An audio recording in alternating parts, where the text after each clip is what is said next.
Field is an absolutely, we're talking just a second ago, God could not have picked a better night for football here tonight. It's like he handpicked this night. Sunset right over the trees, the flag blowing from right to left. It is an absolutely gorgeous night. Keith Ball, you're down there on the field. Let's talk about the Aggies. Had some injuries last week. They were questionable, but as far as we know, a couple of them are good to play tonight. Is that right? Yeah, let's go really quick. Go back to the weather. You think JJ might have had a hand in this, boys? Absolutely. I think so. I mean, you're down there. It's like not too hot, not too cool. It's just like near perfect weather. It's beautiful, especially we were talking about earlier comparative about 2 weeks ago when we almost died, Exactly. It was terrible. But going back to some hurt players from 2 weeks ago, Evan Jordan and Ethan Owens will be back for this ball game, two running backs. They'll be back for this one. Now, I think, John, we were talking about it before everything started, I think Havis is still going to carry the ball a pretty good bit, but we'll have those two guys back, and that is going to be huge for us on the offensive side of the ball.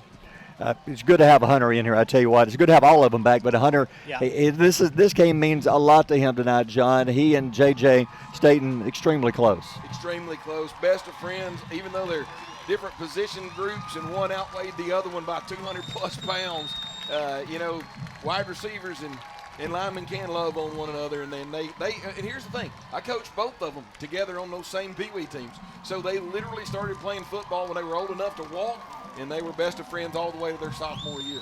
Let's talk Florence. Florence comes in 0-2, John. They lost last week 9-0 to Muscle Shoals. I think they've only scored, 3 points in 2 games, but still, they are Florence, and they are a dangerous and a good football team. They are an absolutely dangerous football team, Barry. One thing that's not going, or one thing that is going unsaid, you said it, though, in terms of 0-2, but it is a very deceiving 0-2. Their defense is absolutely phenomenal. Although they lost in those 2 games, they lost 18-3 to a great Pinson Valley team that'll make a deep run into the playoffs.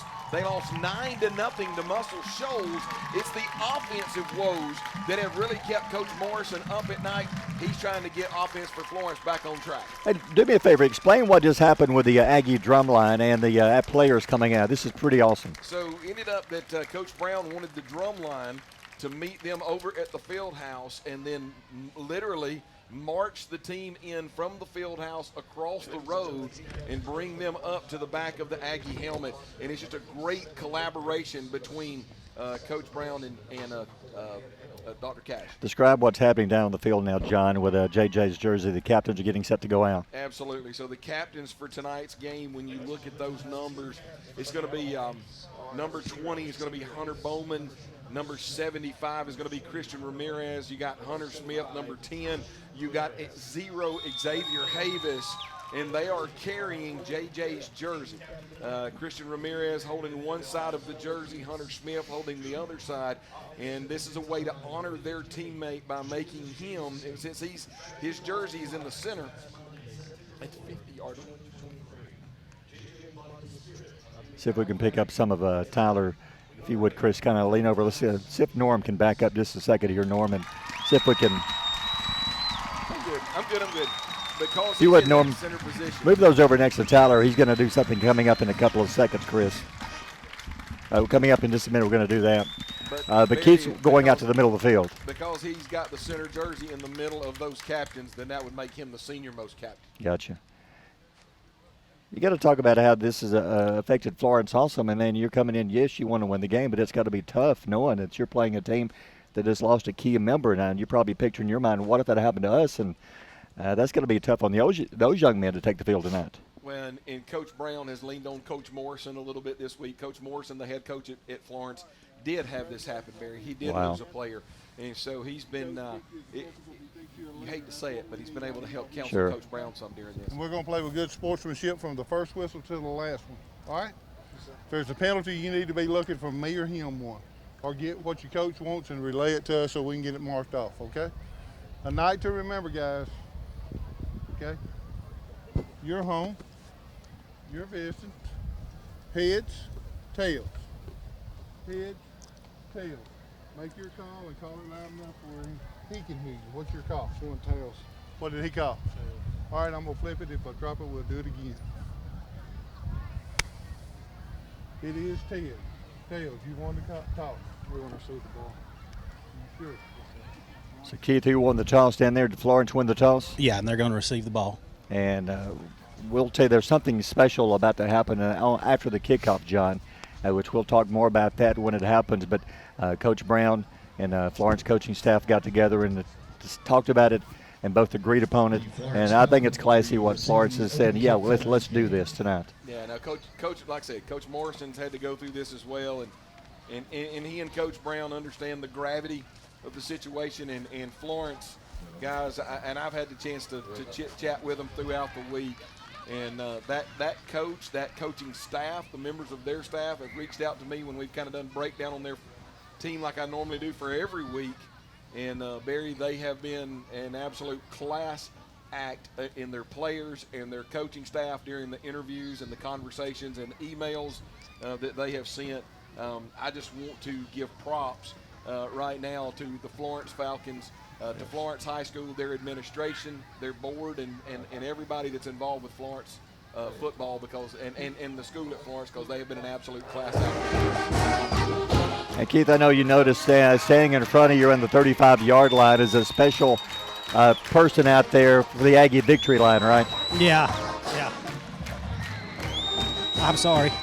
It's JJ Staten's mom is out there and high-fiving and clapping as the Aggies take the field. So she's out there with the players as they come out. How much strength does that take to show up tonight and, knowing what's happened to your son Monday and show up and being here not only, for her and her family, but being here for the student body and these football players and to be here for them. It's just an amazing show of strength by her.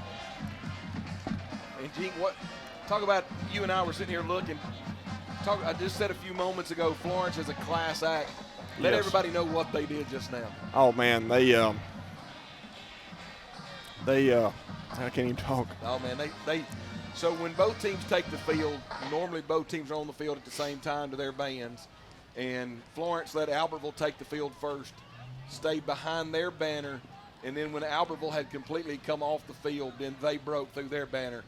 Barry, what'd I tell you? An absolute class act from Coach Morrison and the Florence Falcon football team. All right, getting set for the opening kick. Aggies, I love the uniforms tonight.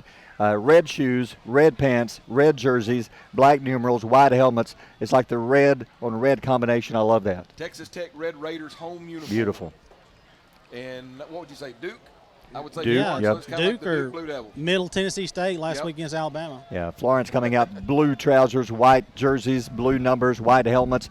Now, after the kickoff, both teams have decided to do something, and we'll let the Aggies kick off first. Then they're going to do something special here right after the kickoff on the very first play from scrimmage. And I think it's just a fantastic idea. So let's get ready for the action. So Albertville, Florence, big night here. First region game for both teams. Florence coming off a loss last week. Aggies losing to Boaz. Last year, Florence won this one 49-7 at Florence. And we're set to go. The kick is going to be a high kick. Short kick, returnable, 25-yard line to the 30. Got it from behind it. He will go down at the 28-yard line. I believe that's a young man, Ethan Owens, who missed last week, Chris, becomes up for the opening tackle. Yeah, good to see him out there tonight playing back again. But, John, let's describe what's about to happen here. So the Albertville Aggies are going to take. And if you would put your headphones over next to Tyler there, we're going to try to pick this up as he's going to read something from the PA. No, I'm sorry, John, go back and describe what's about to happen. There's also a penalty flag on the field to begin tonight's game. The Florence Falcons will take a delay of game in memory of number 58, J.J. Staten, to begin tonight's game. Please join us in a moment of remembrance and celebration of J.J. and the incredible life he led as a son, student, friend, and teammate. His attitude, character, and spirit lifted up all those around him and will have a lasting impact on our community. Please continue to lift up JJ's family in your thoughts and prayers. The Albertville High School administration, staff, student athletes would like to thank the Florence Falcons for their support during this difficult time. Thank you. Wow.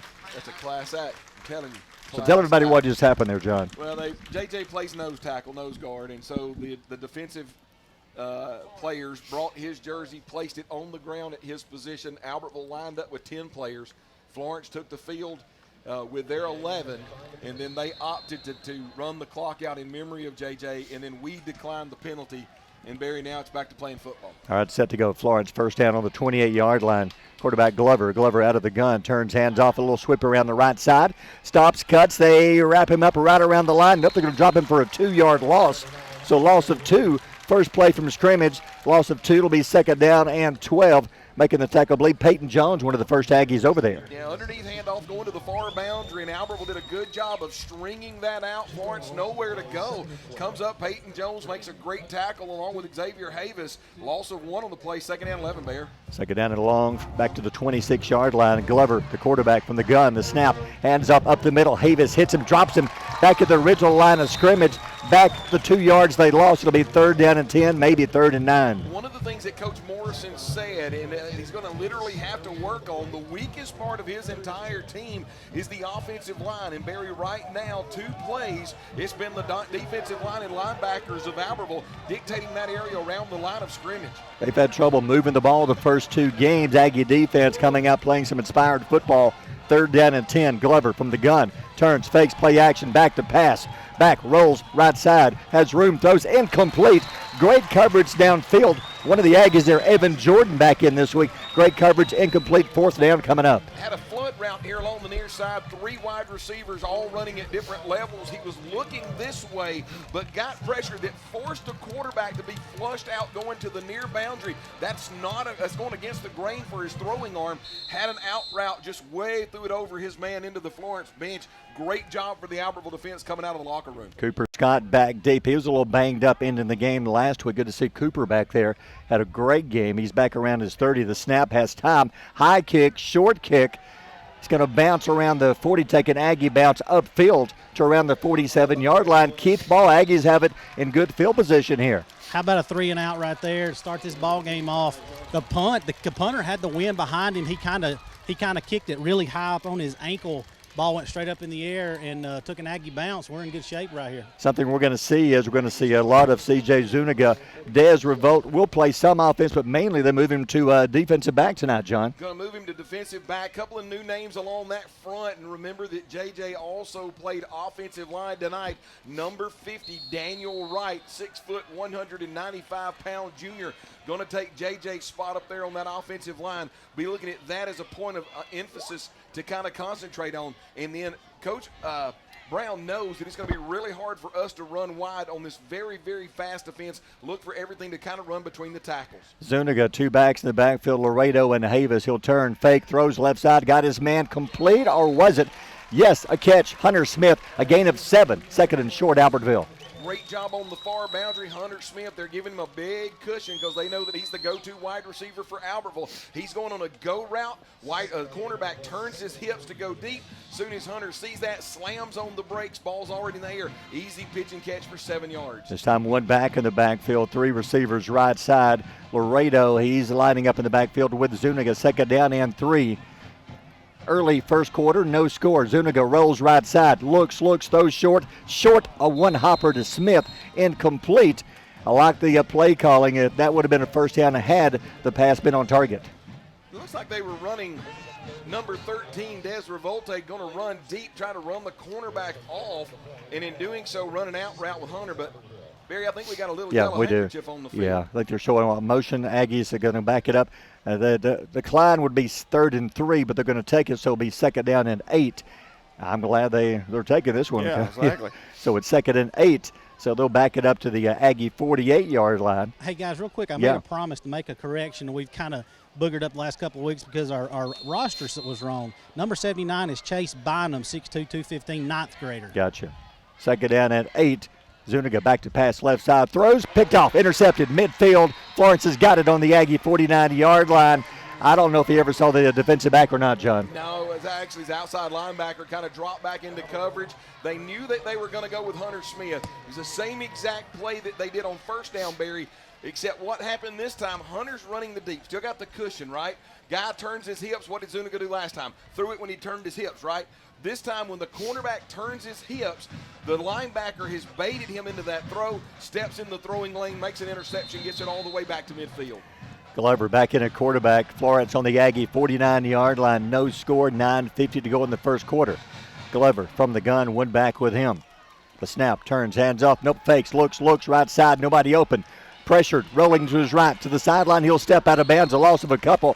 He really only had one man downfield, and that man was well covered, John. Yeah, not only was he well covered, but a great job by all the defensive backs, because Glover had a chance to look at his first, second, and third read. Nowhere to go. Great tenacity by the defensive line of Albertville. He rushes out of bounds. And, guys, that's a quarterback that's already been offered by UNA. That's a great job by the defensive line right now of keeping him in check. To a loss of 4, second down and 14, back on the 47. Glover from the gun. Glover turns, fakes, drops the ball. Ball is loose, picks it up, gets away from one man to the sideline. He will step out of bounds. A mix-up on the handoff. It popped loose. He picks it up, gets back to the line of scrimmage, 3rd and 14. Hey, Keith, something we're seeing on the defensive side is Des Revolt playing some defensive back, and I think that's a big plus for Albertville. Yeah, he's so athletic, guys. He can just about lock down anybody by himself. I'm watching their offensive line. I feel like we matched them very well, their offensive line versus our defensive line. And John talked about it earlier. That's where they're young, and we might can take advantage. 3rd down, 16. Florence back on their 45-yard line. Man in motion behind the quarterback. Quarterback drops back. Pressure's coming. Reed Kitchens chasing. There's a push in the back. No flag. Throws it short. Where's the flag, Keith? The official had his back turned. Luckily, the pass is incomplete, 4th down. Yeah, I believe they threw it late there, guys. I think they're going to get them on that one. Yeah, but I just declined it, right, Chris? Because it's going to be 4th down. Exactly. How about the Aggie secondary doing a fantastic job? Their coverage is unbelievable. They can't do anything. Well, and not only that, but I think Glover right now, it's the Albertville defensive front that's causing a lot of problems up front for the Florence offensive front. And, Keith, I think you would agree, Leo Glover can't keep his eyes focused downfield because he's got red jerseys up in front of him. Or Reed Kitchens right in his face. They're going to punt from their 45. Aggie defense giving up nothing. Florence so far 6 plays and 2 punts. The snap, the kick, short kick, should bounce. It does, 25-20 to the 15, rolling inside the 10 to the 8 to the 7. So this time not as good a field position, but the Aggies will have it back on the 7-yard line after turning it over moments ago. Good to see the Aggie defense stop them again, Chris. Yeah, the Aggie defense is doing a great job against this offense. Only they're -6 offensively for Florence. So the Aggie offense will come out. Last time they lined up with Havis and Laredo, had a chance to eat dinner with those 2 young men the other night, John. Great young men. Great young men. You think that right now Tony Harper's a defensive coordinator, but he also is the position coach for the safeties. And then you also got to look at Derek Martin, who's the corners. Those 2 guys down here chest bumping and high-fiving one another because they know that their defensive backcourt is doing a phenomenal job on the Florence wide receivers. Elijah Fiedler, make that Giovanni Jean-Pierre lining up at tight end. All right, 1st down and 10, 9-12 to go in the first quarter. Aggies back on the 7, fakes the handoff, nope, hands off, breaks the tackle to the 10, to the 11, to the 12. I think Revolt was in the quarterback on that when he was handed off on the carry. I think that was Havis. Havis with a good run, getting out from the goal line, a gain of 6. You know, Barry, if you'll remember when we talked to him at the Burt Brown show on Wednesday, they knew that they were going to have to run between the tackles, and they knew that they were going to have to run hard. Barry, that was a hard 6-yard run right there. He plays both ways and said he loves running the ball. 6 yards. He now goes over the 100-yard mark on the season. 8:38 to go in the quarter. No score. 2nd and 4. Havis, the lone setback behind Revolt. Revolt letting the play clock wind down before the snap. 7-6, the snap, turns, hands to Havis again, stops, changes direction, he's got room, 15. He could not get around the last man, 17. It's an Aggie close to a 1st down. How about Havis? He had one man to beat but couldn't get past him, John. Yeah, but man, they had him stone cold, dead to rights in the backfield for a 3-yard loss. Havis does a great job of spinning out of that.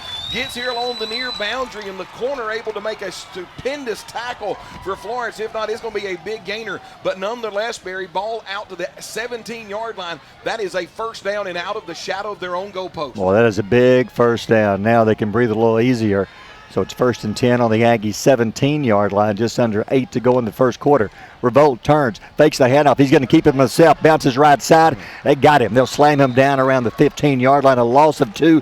Chris, there's so much speed on the outside for Florence. It's going to be tough making those plays work. Oh, yeah. You can't get to the outside quick enough. They're already there waiting on you. Dez loss of 2, second down and 12. Keith, how about the speed on the Florence defense? Well, Coach nailed it Wednesday when we were talking to him. Man, they've got elite speed on this defense, and it's just going to be almost impossible to get outside of them. We got to run right at them, and I think we can set the throw up a little bit or throw the ball to set up the run in the inside. Well, Florence looking run all the way. They've got about 8 men in the box waiting on the run.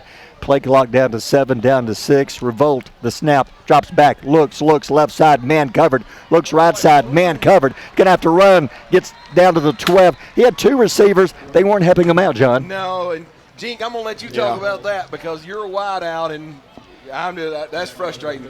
Yeah, you gotta find ways to get open. You can't stand there. Give credit to Dez. He looked left, receiver was covered. Looked right, receiver covered. He did the smart thing. He didn't force it. He just ran the ball. He unfortunately loses yardage, but at least he didn't throw a pick. Yeah, and I was a tight end, and when you quarterback scrambling, you find a dead spot in the zone, and you settle down and you clap your hands, you do something.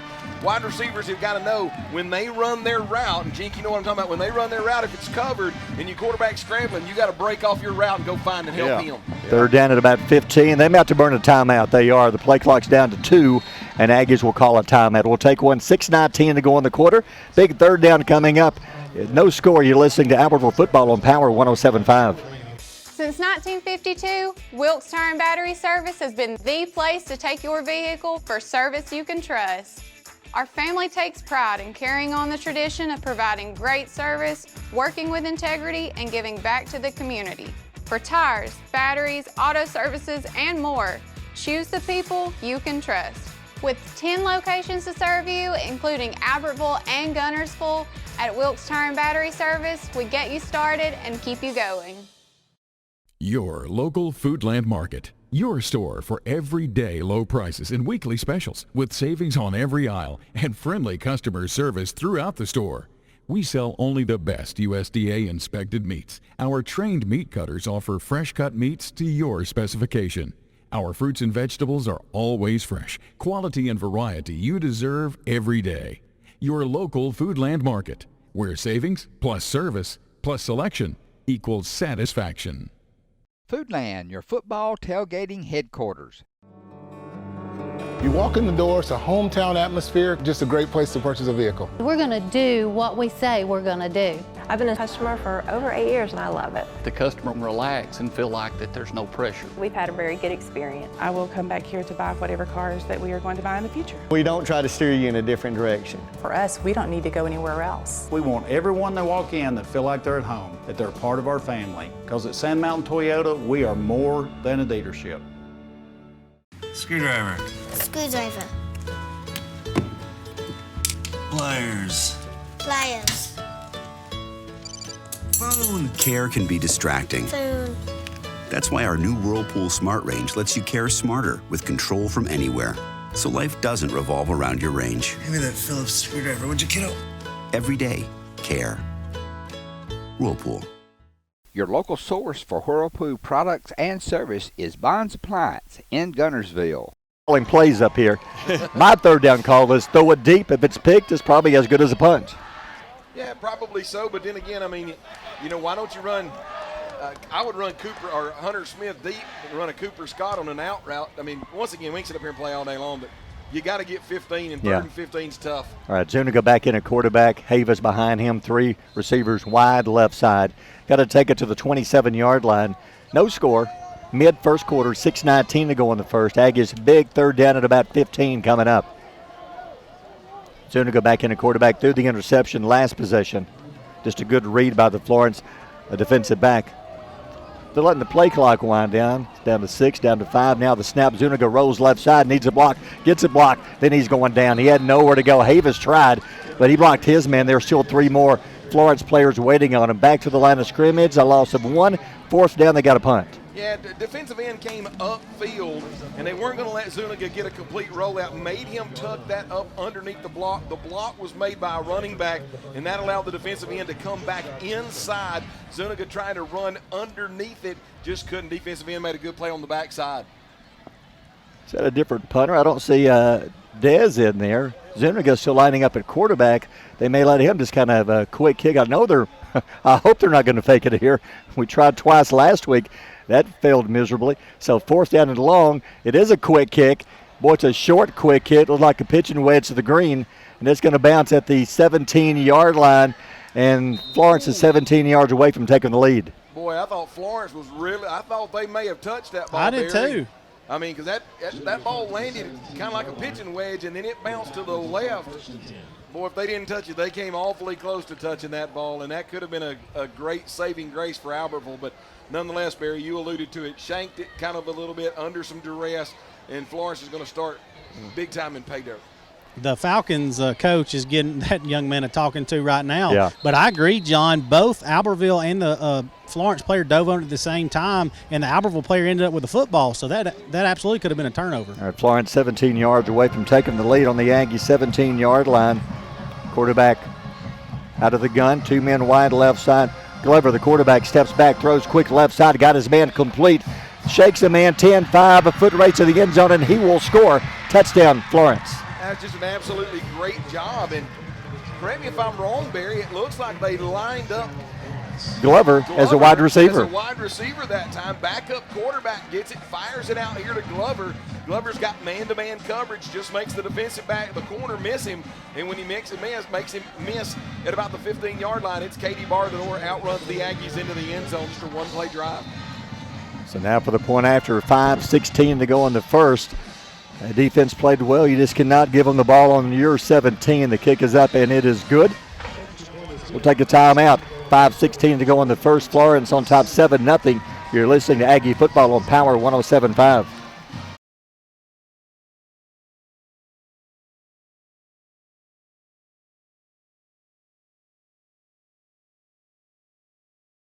.16 to go. Florence strikes first. Time now for the Gilbert and Ball forward scoring drive. Yeah, Florence getting a really good field position at the Albertville 17-yard line. One play, 17 yards. Quarterback Neal, the backup quarterback, out to the starting quarterback Glover, who lined up in a wide receiver position. He goes 17 yards, extra point up and good. Florence leads this one here in the first quarter, Barry, 7-0. Gilbert and Ball Ford, come see the difference at Gilbert and Ball Ford. The Fords really do cost less in Albertville. Couple of scores. We talk about Douglas A-Rab. Douglas leads 7-0 in the first quarter.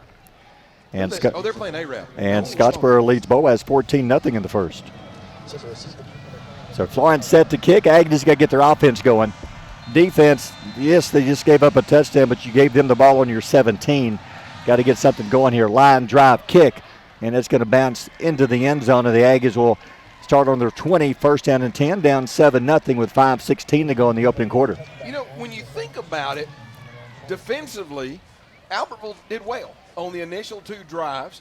Florence, as has happened in our first 3 games, Coach, we've just given the other team a short field, and they've been able to capitalize early. Albertville just got to get something going offensively here. Yeah, if I could point to one thing this year that's kind of been, not getting on anybody, but it's kind of been a little bit of an Achilles heel for us, is our punt team, and just punts have not worked out for us.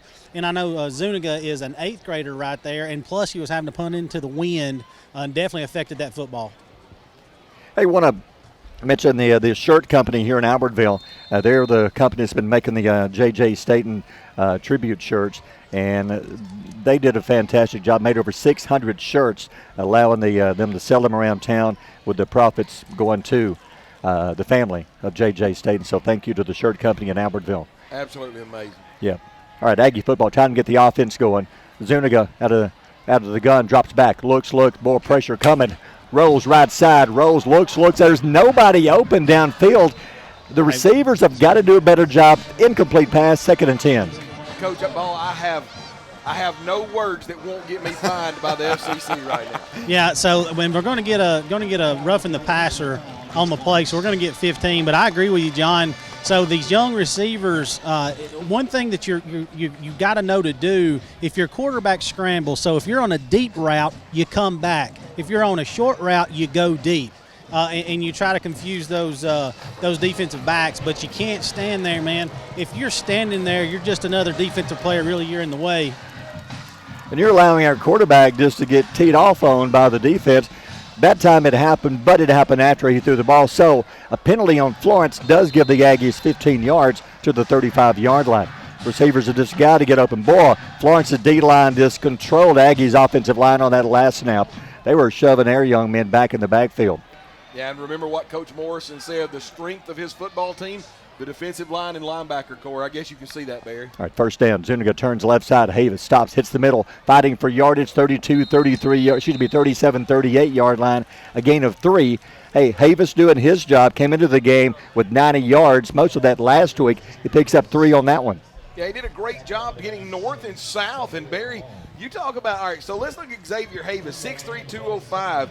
And he just ran into 5'11", 250, Amadrique Tinsley, number 99, and did a really good job of driving him back to get 3 yards there on first down. Second down and 7. Aggies down 7-0, 4:31 to go in the quarter. Zuniga fakes left, rolls right, looks, has a man, throws it short, picked off. That was just a great play by the defensive back. Keith was open momentarily, but the ball was too late to get in there, and interception, Florence. It was a hair too late, and it looked like the tight end had kind of give up on the pass play right there and didn't go after the ball. Great job by Florence's defensive back going and making a play. Well, and, guys, I'm going to tell you, listen, remember that he's an 8th grader. That's right. 8th grader quarterback, and he's got 7th grade defensive backs. And Zuniga's going to pick up on this. I can't wait in 4 or 5 years when he's a 5th-year senior, 4th-year junior.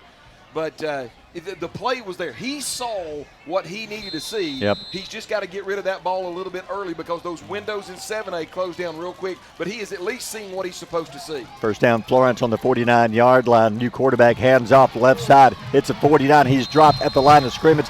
They've moved the quarterback Glover to wide receiver. And the new quarterback is Davis, K. Davis on that one. Davis, a handoff, no gain, 2nd and 10. Hey, real quick, John, you just nailed it, man, before that last play. You think of what Zuniga's seen Arab, and he's seen Boaz speed, and now he's seeing Florence speed for the first time, the 7A speed, so it's a different thing. You've seen college defensive back speed tonight. 2nd and 10. Davis turns, quick pass over the middle. Intercepted. Aggies have got it at the 37-yard line. That time the new quarterback, Davis, led his receiver too much, and the Aggie with a pick, trying to see who that was, and that's Keegan Thompson. What an absolutely wonderful job there. Keegan Thompson did a great job of playing inside coverage, outside wide receiver, along the numbers, running a deep post. Keegan knew exactly where he was trying to go with it, and Davis, the quarterback, trying to fit it into a window, and Keegan Thompson, one of those that I had to coach in Pee Wee. And, guys, it's fun when you see those guys that you coached in Pee Wee doing it out here on Friday night, steps into the throwing lane and makes a big, huge interception. Turnabout is fair play, Barry. They go back to the last Zuniga interception, Chris. He threw the ball where it had to be, but the defensive back jumped in front of the receiver at the last minute. So he put it exactly, but the receiver did not come back to the ball and kind of meet the ball. Yeah, had he stepped towards the ball, it would have been a completion.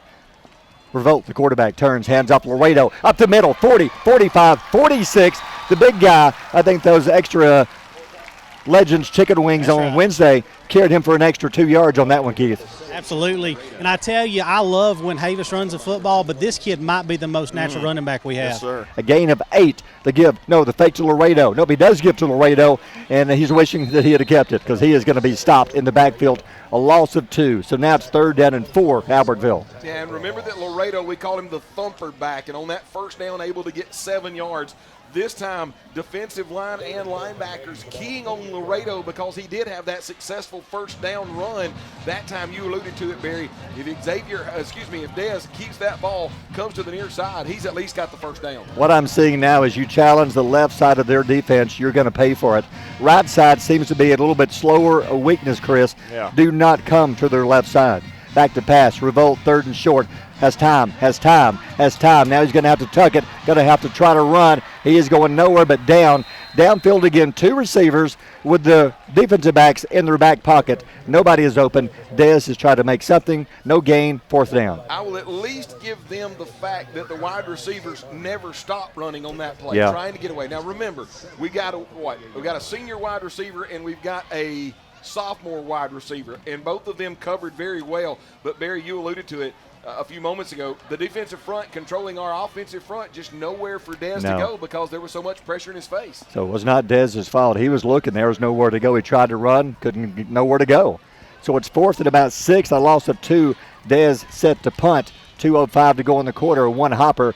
It's a good low wobbly kick. It's going to take a little bit of a bounce. Now it comes back upfield, 39-yard line. That's where Florence will start. So the drive started out on a good note with a gain of 8, Chris. Yep. Then it went backwards in a hurry. I agree with what you said earlier, Barry, about the left side. Left Man, side's getting they're it tough. done. Yeah. Yeah, you go left side on them, you're going to pay. Well, haven't gained a yard. You went the right side, and Yes. you've been successful. Yes. Hey, and John, say number 99 for them. Is his name Incredible Hulk? Is that what his name is? I think it is.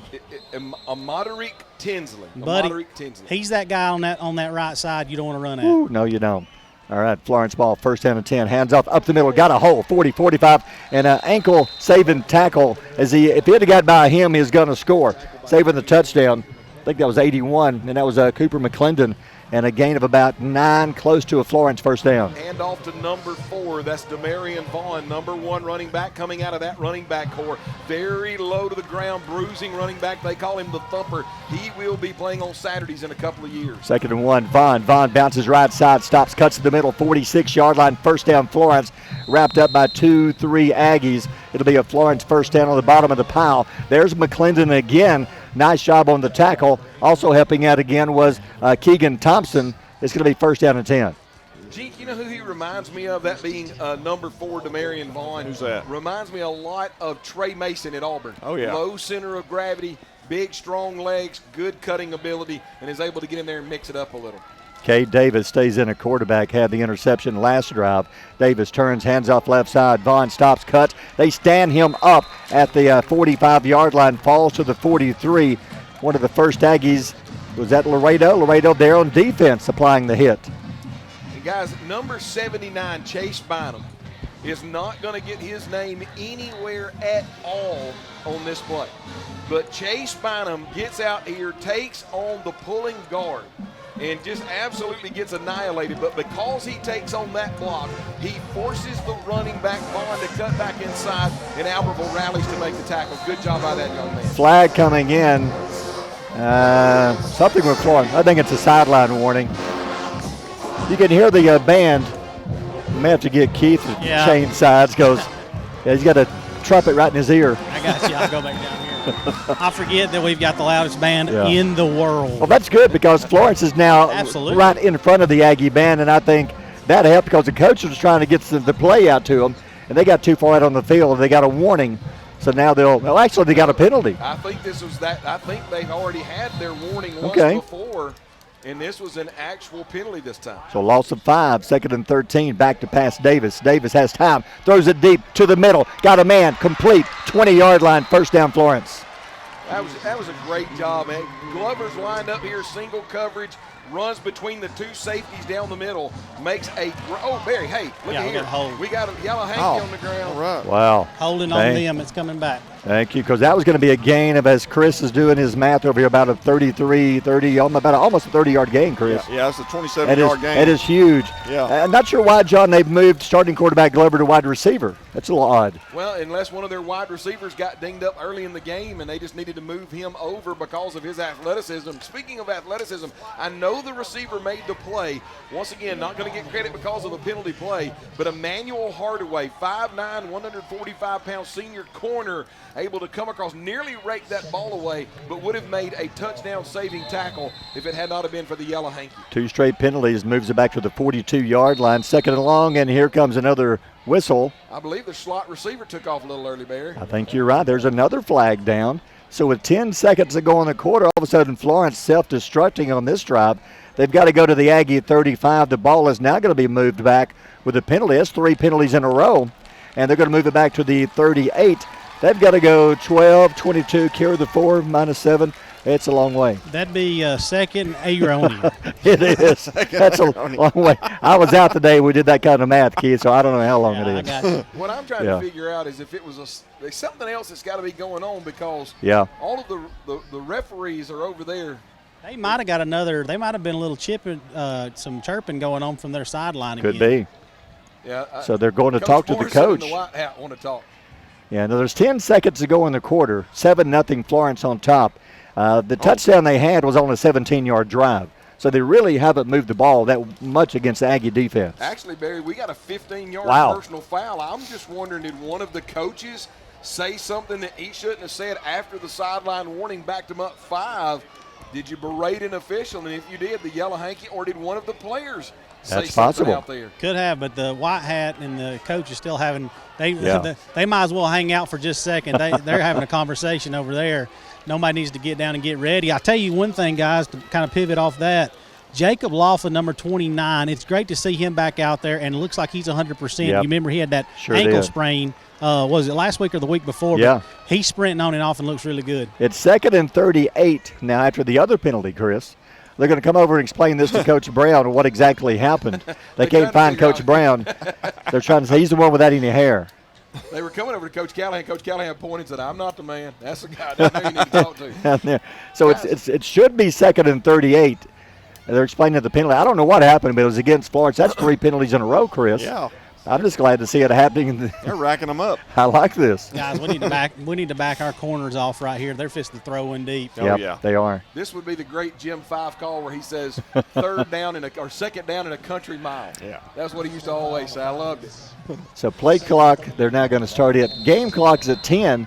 Now, they may not even get a snap. They may use this, let it wind down, then have another conversation with the officials. Nope, there's a snap. The handoff to Vaughn. Vaughn dances around left side to the 35, 36-yard line. He picks up about 8 yards. It's going to be 3rd and long when we come back. First quarter over. Florence facing 3rd and long. They're on top of Albertville 7-0. You're listening to Aggie Football on Power 107.5.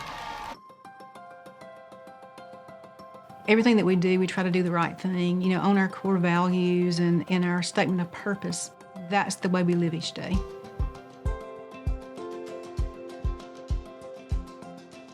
Since 1956 and through 3 generations, the C.A. Langford Company has provided crushed limestone, sand, asphalt, and more. From large commercial projects to small jobs and residential needs. For products and services information, call 582-5723 or visit their informative website, calangford.company. Natural gas appliances from your Marshall County Gas District gives your home the clean, comfortable feel of natural gas. And you can get great rebates on brand new natural gas appliances. Gas furnace, a $1,000 rebate. Tankless water heaters, $300. Clothes dryer or gas lights, $200. Cooktop range, $100. Plus $50 back on lights, grill, logs, and wall heaters. Call your Marshall County Gas office for more details. With locations in Arab, Albertville, and Guntersville. Or call toll free at 1-800-552-1382. Natural gas. Looking for a place that offers something for the whole family? Sand Mountain Park in Albertville is that place. Our membership packages are designed for the entire family. Our first-class facility features a top-of-the-line fitness center along with an indoor aquatic center, basketball and racquetball courts, child watch, group exercise classes, a state-of-the-art tennis center, an 18-hole disc golf course, and much more. SMPA is truly fit for the whole family. Become a member today. Visit sandmountainpark.com/memberships for more information.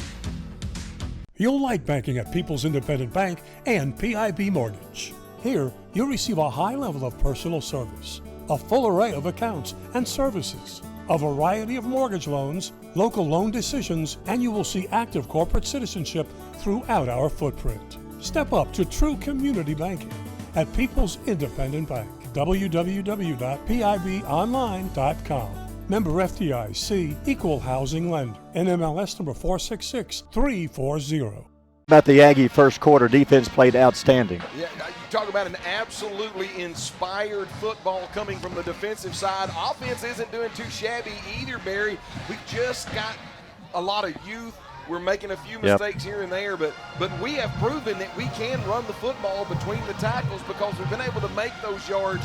We just got to remember, Zuniga has to remember, and so does Diaz. They've got a very experienced defensive backcourt. Those guys are jumping routes. That might actually bode well for a pump and go later in the game. Greg. 3rd and 24, back to pass. Throws it deep left side. Got a man down there, incomplete. If they're the Aggies, you could not get beat deep. Actually, Keith, he was beat deep, but luckily the quarterback overthrew him down the sideline. Yeah, the young cornerback, he's one of those sophomore kids.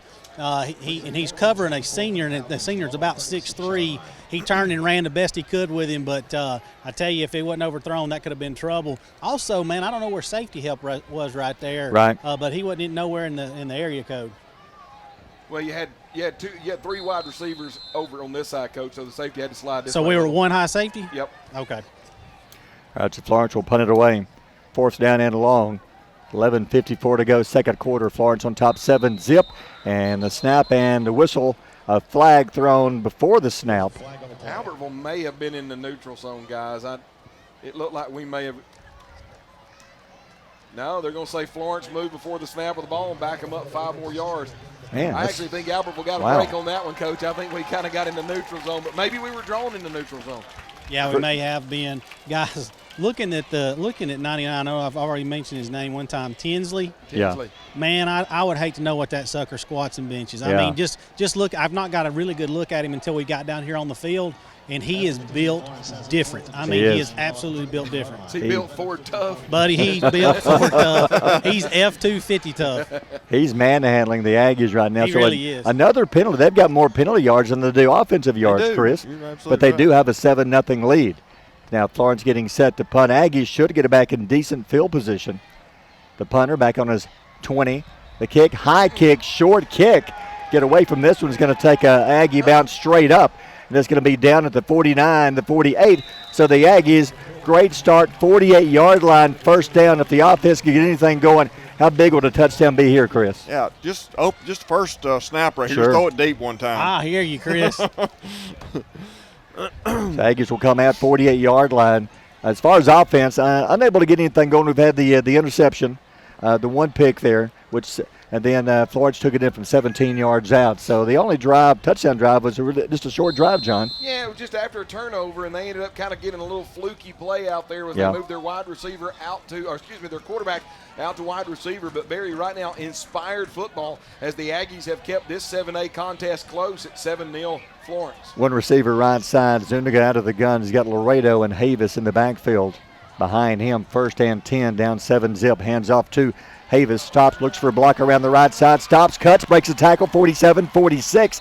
Great job by Havis, looking downfield, good vision, a good gain on the play, close to about 6, maybe 7. Boy, a great job up front. Daniel Wright, Colton Battles, Reed Kitchens, Chase Bynum, Christian Ramirez, all those big hog mollies on a student body right. And you said it, Xavier Havis gets behind them, just kind of watches them, finds a little seam, gets north and south, big 6-yard gain. Havis getting better and better each game. I like the way he runs. 2nd and 4, Albertville on the Florence 46. Touchdown could tie this thing up. Aggies letting the play clock wind down, using some clock. 10:45 to go in the half on the Florence 47. 2nd and a long 4. Turns, hands to Havis. Stop. They got him in the backfield. Somebody beat his man, got in the backfield and grabbed Havis from behind, and a loss of about 3. That was number 59 for Florence, guys, and I think he's a linebacker, Cortland Kendrick. Yeah, no, excuse me, he's a defensive end, 5'11", 187-pound sophomore. And, Coach, I think he just kind of came across the tackle's face, shot between that tackle guard gap, and was in the backfield catching Xavier from the backside. 3rd down 7. Boy, that hurts. You're looking at 2nd and short now, 3rd and 7. And Florence, they're crowding the line. They're daring Aggies to throw. They're putting about 8 men in the box. Aggies with just 2 receivers. It's 3rd down and 7. Zuniga, quick drop, looks, throws it, almost picked off again. I don't think he and Hunter are on the same page. Hunter is going deep, and Florence almost had another interception. Yeah, and once again, you can tell that Coach Karcher's kind of shaking his head.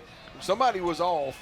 I don't know exactly which one of them was off, but you're alluding to it, Barry. 8th grade quarterback throwing it out there, and he is oh so lucky. Number 6, DJ Beckwith, a 5'11", 140-pound sophomore defensive back. He read that all the way, and there's a reason why he's playing defensive back, not receiver. He wasn't able to pull that down, Barry, but that could have been a pick 6 easily. Man, got to make some kind of adjustment because their 2 receivers are not beating their 2 defensive backs.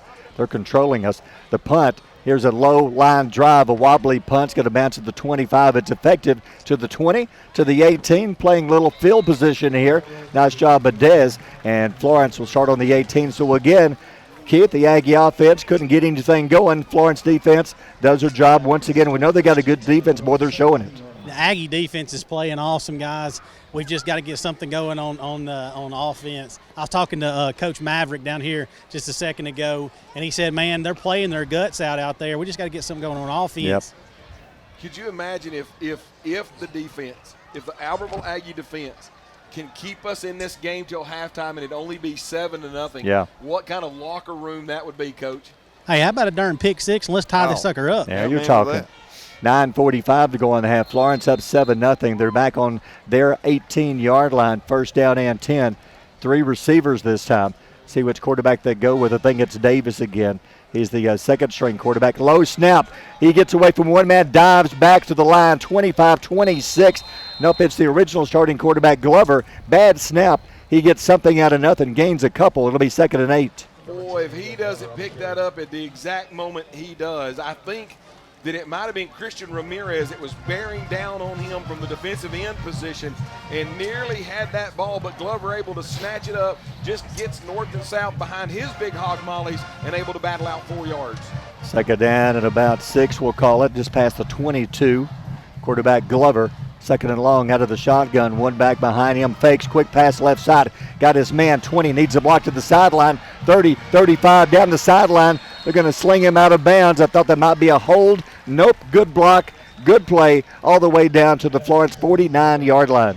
Absolutely great job. 2 wide receivers on the far side. Outside wide receiver comes down in block. Inside wide receiver kind of runs a flare route. Quarterback quickly, Leo Glover gets his ball out of his hands, gets it into the hands of Beckwith. And you remember when Coach Brown told us that this is the fastest team. Yep. Barry, that's just speed outrunning everything we had on the field out to the 46. He stepped out of bounds at the 46, first down and 10, Florence. And 8:58 to go in the first half. Quarterback Glover. Glover hands off first man, hit in the back to Ramirez. Slams him down to the 45-yard line. Christian was one of the first Aggies, had some help there, but a great job of the Aggie D. Coach, right there, you talk about just at some point at the snap of the ball, either the offensive line or the defensive line is going to control that line of scrimmage. That time, our 3 defensive linemen took care of business. Absolutely playing inspired football right now, John. Loss of a yard, 2nd down and 11, 8.5 to go in the first half. Aggies down 7, Zimp. Florence with the ball on their own 45-yard line. Glover, the snap, rolls right side, hands off right side, tries to cut the corner. He's got it, 50, 45 to the 40. Flags coming in. Chris threw his own flag. Right. I think you saw what I saw, Chris. Yes, on my Florence, time. Yep, this one's coming back. It was a first down, a gain of about 10, but it's all coming back. Well, Florence just keeps mistake after mistake, giving the Aggies chance after chance to stay in this game, John. Yeah, and trying to figure out, is that going to be a spot foul or are they going to back it up from line of scrimmage? Looks like. Yeah, I was going to say it should have been a spot foul.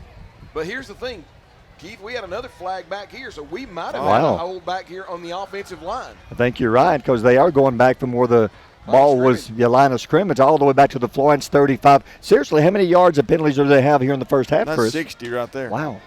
And that's, in the last 2 weeks, that's been us. Yeah. We've shot ourselves in the foot to not, knock on wood, playing pretty darn good and pretty darn sound. Guys, Jordan Laredo, if you look up football player in the dictionary, his picture's beside it. He is a football player. Almost made the play right there. And next year, as a senior, either at running back or at linebacker, he's going to do special things. They're talking it over. Is there 2 penalties, John? I'm waiting is, are they going to, now they're going to bring it back to spot? Because I thought there was a little yellow hanky back here, but it might have been where just one of them had picked his hanky up. Okay, now they're saying it was from where the flag landed, so now they're moving it back. It's still going to be 2nd down, but now it's 2nd down and 9 and second instead of 2nd down at about 25. So that play actually gained 3 yards. Now, here's what I think. Yep.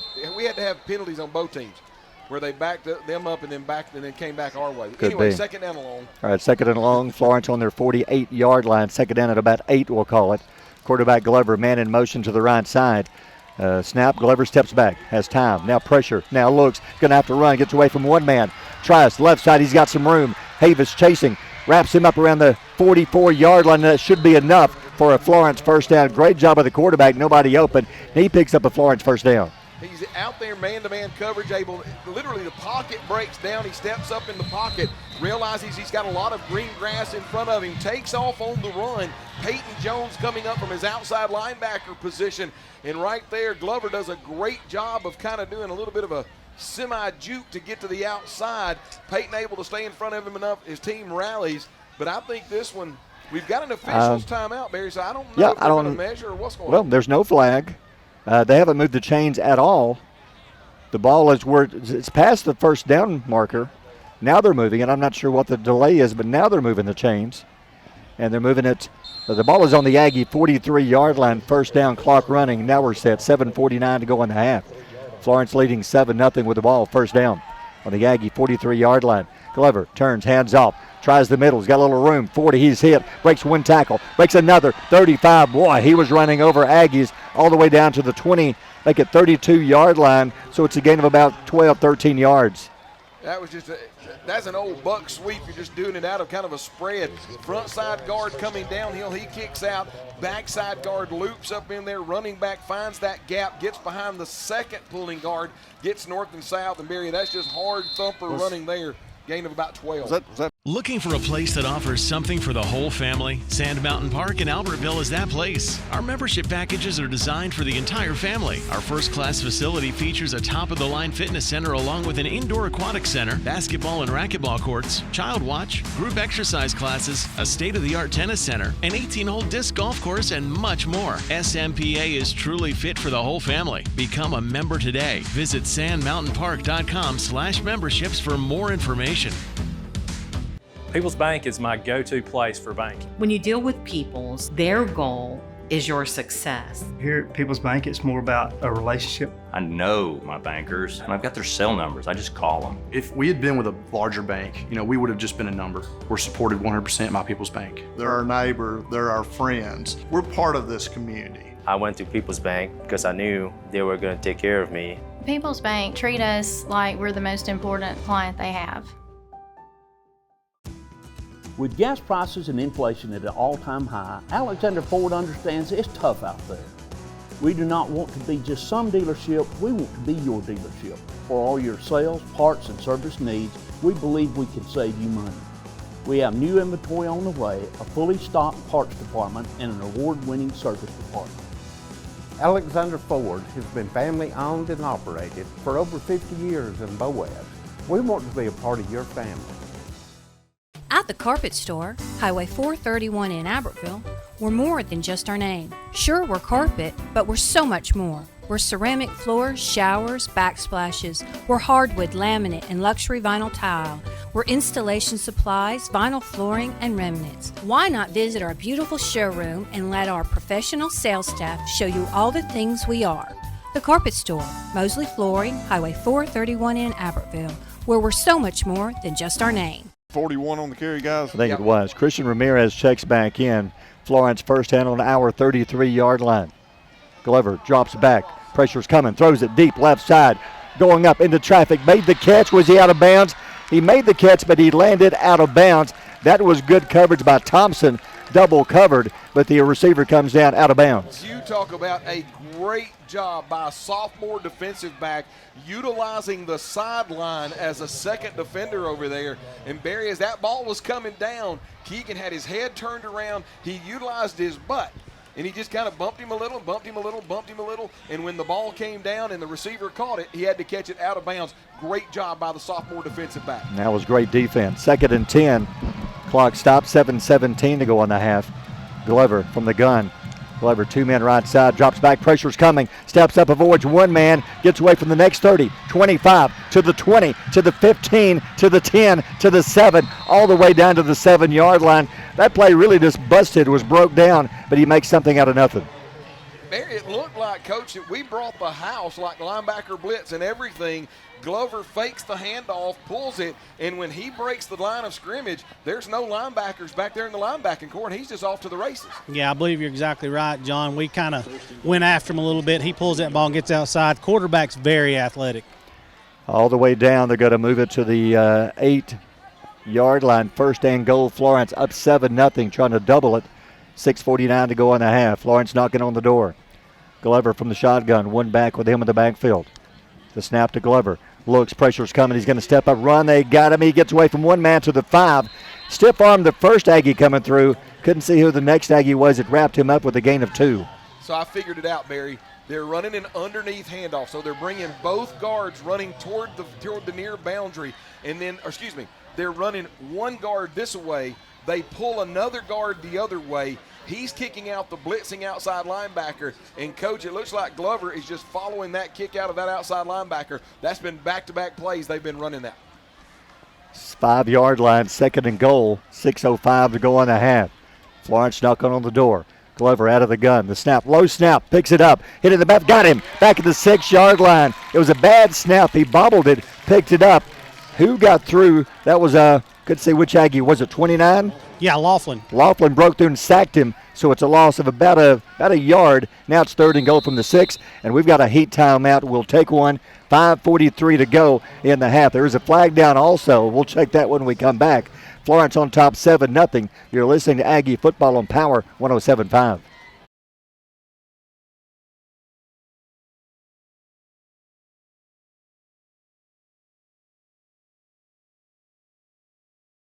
Flag at the end of the play. It looks like it may be against Albertville. It should have been 3rd down and goal from the 6, but if this is what we think it is, personal foul, and I'm pretty sure that's what it is, and boy, that's going to be a tough penalty against the Aggies. So Coach Brown has the Aggie offender, I guess. They brought the referee over that kind of tossed the flag, and Coach Brown is getting the referees to explain to the offending player exactly why that was a foul. So that's kind of like, when you mess up at somebody else's house, your daddy taking you back to talk to that daddy, and they're having a counseling session here at the 29-yard line. I think you're right. So they move it half the distance. Is that an automatic first down since you're inside the 5? So, yeah. Oh, my good. Boy, that hurts. It would have been 3rd and goal from the 6. Now you got a new set of downs, or should be. Let's see if they – it should be 1st and goal. Let's see if they change. They're still showing 3rd down on the side. They haven't reset the chains. Guys, look at their fullback. The fullback is big number 99. Now they're showing still 3rd down, 3rd and goal from the 3. He'll pitch right side, stops to the middle, to the 2, to the 1. He will dive into the end zone, and touchdown, Florence.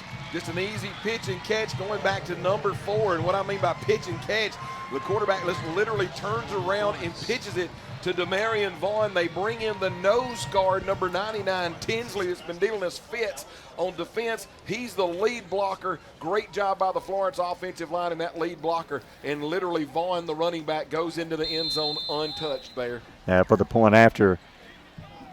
5:32 to go in the half. 13-0. The extra point is up, and the kick is good. And we'll take a timeout. 5:32 to go in the half. Florence now leads 14-0. You're listening to Aggie Football on Power 107.5. At Piggly Wiggly, we work hard to deliver the very best to you and your family. We offer only the top quality Black Canyon Angus beef, Swift natural fresh pork, grade A Kegel fresh chicken, smoked, processed, and frozen meat items. One of the most popular promotions at Piggly Wiggly is our Pick 5 meat program. Purchase a single pack of meat and pay our everyday low price, or purchase 5 packages marked with the bright red Pick 5 label for just $19.99. You get the best of both worlds, great quality meats and a super low price. You'll always find low prices throughout Piggly Wiggly.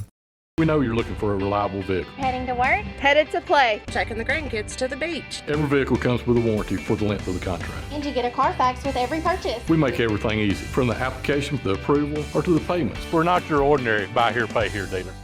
Established in 1946, Kirkpatrick Concrete has a tradition of top quality products and service. They now have 11 North Alabama locations to meet this area's demand for quality ready-mix concrete. For your next project, your friends at Kirkpatrick Concrete are just down the road. People's Bank is my go-to place for banking. When you deal with People's, their goal is your success. Here at People's Bank, it's more about a relationship. I know my bankers, and I've got their cell numbers. I just call them. If we had been with a larger bank, we would have just been a number. We're supported 100% by People's Bank. They're our neighbor, they're our friends. We're part of this community. I went to People's Bank because I knew they were going to take care of me. People's Bank treat us like we're the most important client they have. Florence adds 7 more. Here's your Gilbert and Ball Ford scoring drive. Starting back at their own 18-yard line, 14 plays, 82 yards later, Vaughn goes in from 4 yards out. Extra point up and good. Florence getting a long drive against the Aggies, capitalizing 14-0 Florence. Gilbert and Ball Ford, where Fords really do cost less in Albertville. And I want to congratulate our student athlete of the game, John Brian Castro. Yeah, and remember, Power 107.5 Student Athlete of the Game. Remember, education is the power that changes the world. Brian doing a great job changing the world there in the classroom. High kick, and there's a whistle on the kick. You would think offsides Florence. And, again, this is we do a student athlete and a player of the game.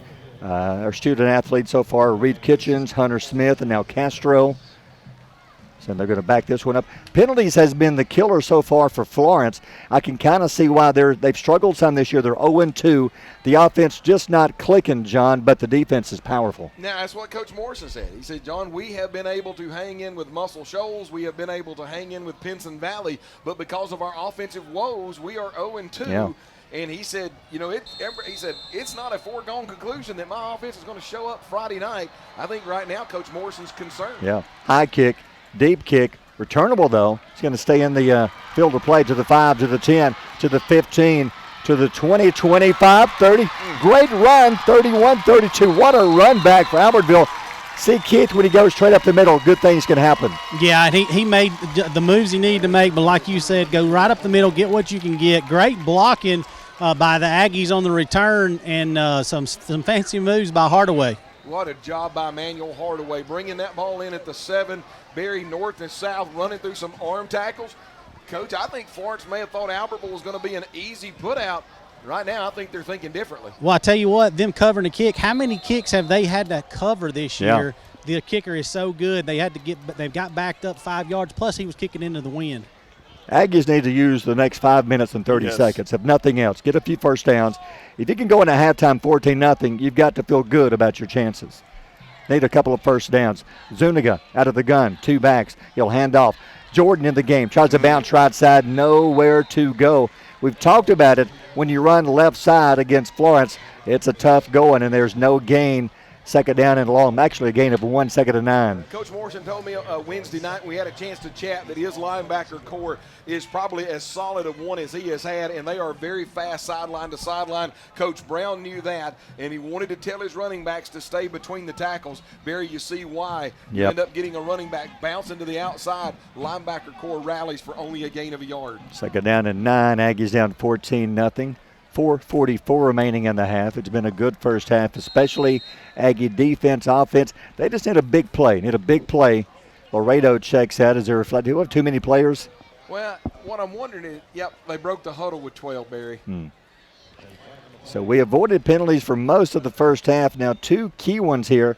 Had a personal foul on the last scoring drive. What would have been 3rd and goal for Florence turned into 1st and goal after the penalty. Now, instead of 2nd and 9, you've got 2nd and 14 after this penalty. Guys, Hunter Smith's lined up here pretty much by himself, and we got the wind at our back. See if we might be a good time to throw that thing. I try to air it out. I know they're going to use all the play clock they have before they snap it. Down to 9, down to 8. Zuniga with Havis beside him. 2nd and 14. Zuniga drops back, looks right side, looks deep, nobody there. Throws it short out of bounds. I tell you, I would almost have to give up on the deep pass. They were wanting to go deep, but the way their secondary is so fast, there's no way to beat them deep, John. No way. And guys, I'm going to tell you something, and I know it was an incomplete pass, but I want to go back and really touch base really quick on DJ Metz and also Josh McClendon, who are coaching the wide receivers. Coach, that time and Jink, that time, you saw the receiver, quarterback was in trouble, and he ended up scrambling back to him. So they're getting coached over here on the sidelines. 3rd down, 14. Boy, Florence going to send the house this time after Zuniga may play it safe and just run a Havis up the middle. And I wouldn't doubt we'll see Florence call a timeout. Nope, he's going to drop back. Looks, throws it left side, double coverage, goes up incomplete. He just threw it up there thinking, hey, if it's picked off, it's as good as a punt. It'll be 4th down. Aggies will have to punt with 4:05 to go in the half. Well, and how many times this season have we seen Zuniga throw it up and just let Hunter Smith literally climb the ladder and come down with it? But, guys, right there, you've got to credit very experienced defensive back, number 14, Jayshad Pearson.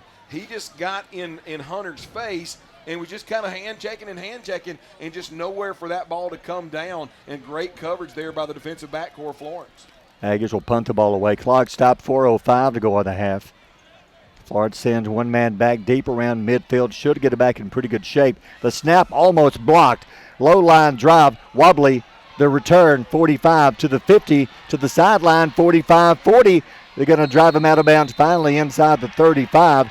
There are flags coming down. There's some extracurricular activity out of bounds over there. Is that going to be against the Aggies or Florence? I'm afraid Albertville.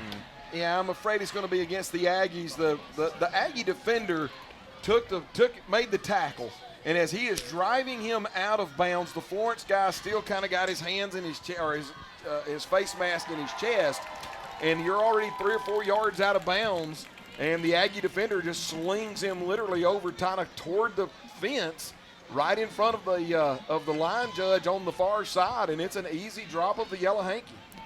Hate to say the young man that was found guilty of this earlier just did it again. Yeah, same one. Wow. So now the ball would have been on the Aggie right around 30-yard line, but now with the penalty, you're going to mark it off inside the 20. They're going to mark it off at about the 19.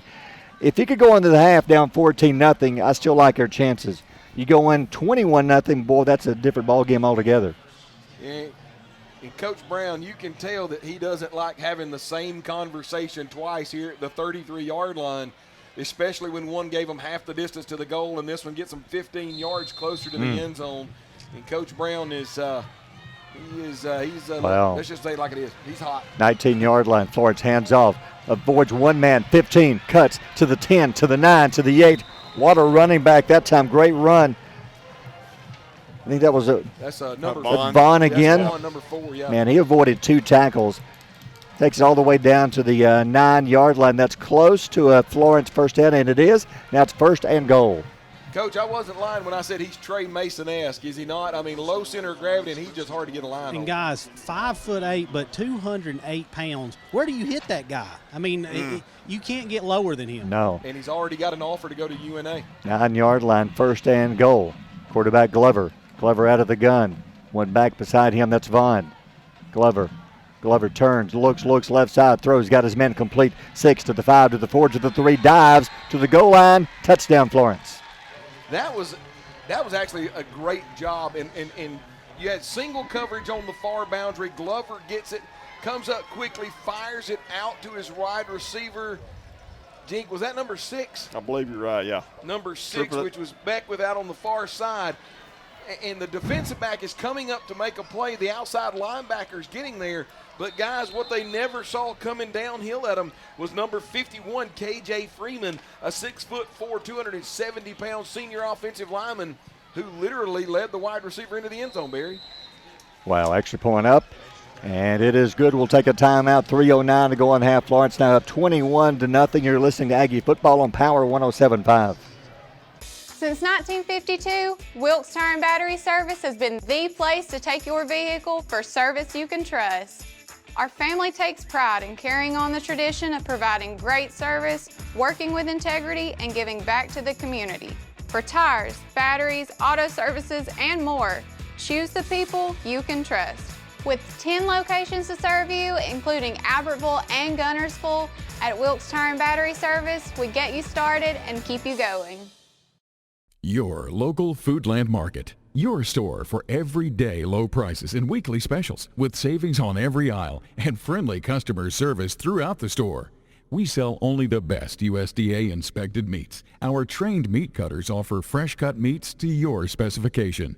Our fruits and vegetables are always fresh, quality and variety you deserve every day. Your local Foodland Market, where savings plus service plus selection equals satisfaction. Foodland, your football tailgating headquarters. You walk in the door, it's a hometown atmosphere, just a great place to purchase a vehicle. We're going to do what we say we're going to do.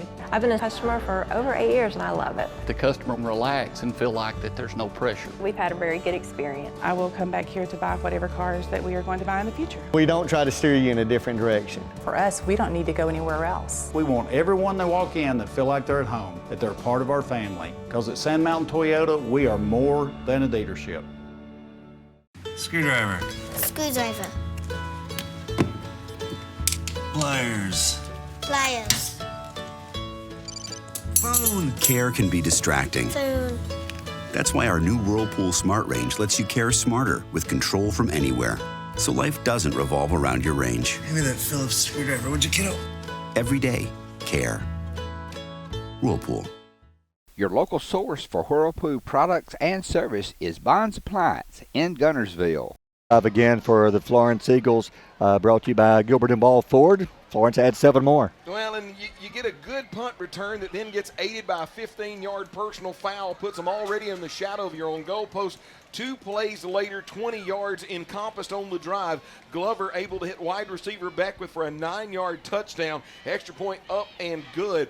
Florence Falcons here late in the second trying to pull away from Albertville, scored 21-0. Come see the difference in Gilbert and Ball Ford, where Fords really do cost less in Albertville. 3:09 to go. It was 7-0 until just a few minutes ago with 5:32 to go in the half. Since then, Florence has added 2 touchdowns in about 2 minutes. High kick, deep kick to the end zone. He's going to stand in the end zone. He didn't realize where he was. He tried to return it, and he was actually a yard deep in the end zone. That would have been ugly. Guys, that kicker's kicking in a pretty good wind, and he gets a lot of hang time on the ball, and it still makes the end zone. John, you said that he's kind of getting offered by some colleges already, correct? Absolutely, yeah. Matter of fact, was it Coach Morrison was talking about, had a returning kicker, said he feels comfortable with anywhere, if they get the ball anywhere inside the 35-yard line, letting him launch a 50-yard field goal. Has hit a 52-yarder in a game, 55-yarder in practice. Yes, that young man will be playing on Saturdays here next year. This time maybe the Aggies can run out the clock. 3:07 to go in the first half, down 21-0. Starting in this drive on the 20. In the backfield, Zuniga drops back. Looks, throws to the middle, got his man through it behind him. Hunter Smith open at the 33, behind him, incomplete, second down. And see, once again right there, Coach, Zuniga is seeing what he's supposed to see. Hunter Smith runs a square in, gets behind the linebackers in front of the secondary, but he's used to 8th grade speed, right? JV speed. Hunter's a varsity player, and he just kind of threw that on his back shoulder, and Hunter couldn't bring it in. I tell you, John, he's used to 7th grade speed. You think about it, he's only an 8th grader this year. Totally different ball game from what he played last year. Second down and 10. Hands off to Havis. Got a little hole, 23-24. Well, he's a hard runner. Yes. Looking good. Gain of 4. It's going to be 3rd down and 6 for the Aggies. Boy, Havis gets north and south, and don't you think all of a sudden, number 33, Logan White, a 6', 182-pound junior linebacker, comes up in that hole, and I don't think he thought Xavier Havis was going to give him a lick, but he knocks him back a good 4 yards. Great run there. Florence going to call a timeout, trying to get the ball back again. How about the Scottsboro-Boaz game? This one, Scottsboro now up 28-24. Wow. First region game for those two. And then what about Arab and Douglas? I thought it was like, what, 7-7 last Yeah, I saw? last score we saw was 7-7, about 9 minutes to go in the half. So both of those region games, that could be a fairly close. That's not even counting Gunnersville. So that's a good region. I want to see, and Barry, I know that I'm a homer when I say this, and people will be like, oh, he's a homer. I want to see how Etowah does this week, Yep. And here's why. 0-2, they have Asheville coming to town. Don't know if you saw this, but Etowah dismissed their head football coach this week. Wow. And so all of a sudden, Etowah's going in with an interim head football coach. Want to see how the team responds with Asheville coming to town. Like to see what Fife does this week coming off the loss to Geraldine. Wow. You got to think that's going to be a big game for Fife coming up this week, going on tonight rather. Here we go, 3rd down, 6. Florence still has, I think, 2 timeouts left, so they're wanting to, I'm sure they'll use another timeout here, trying to get the ball back again. If they can add 7 more before that, that's going to be extremely tough on this Aggie offense. Offense unable to get a lot going because of this very good Florence defense. 3rd down, 6, Albertville. Zuniga rolls right side, looks, throws it short, got his man to make the catch, got it. 31-yard line, 1st down, Albertville.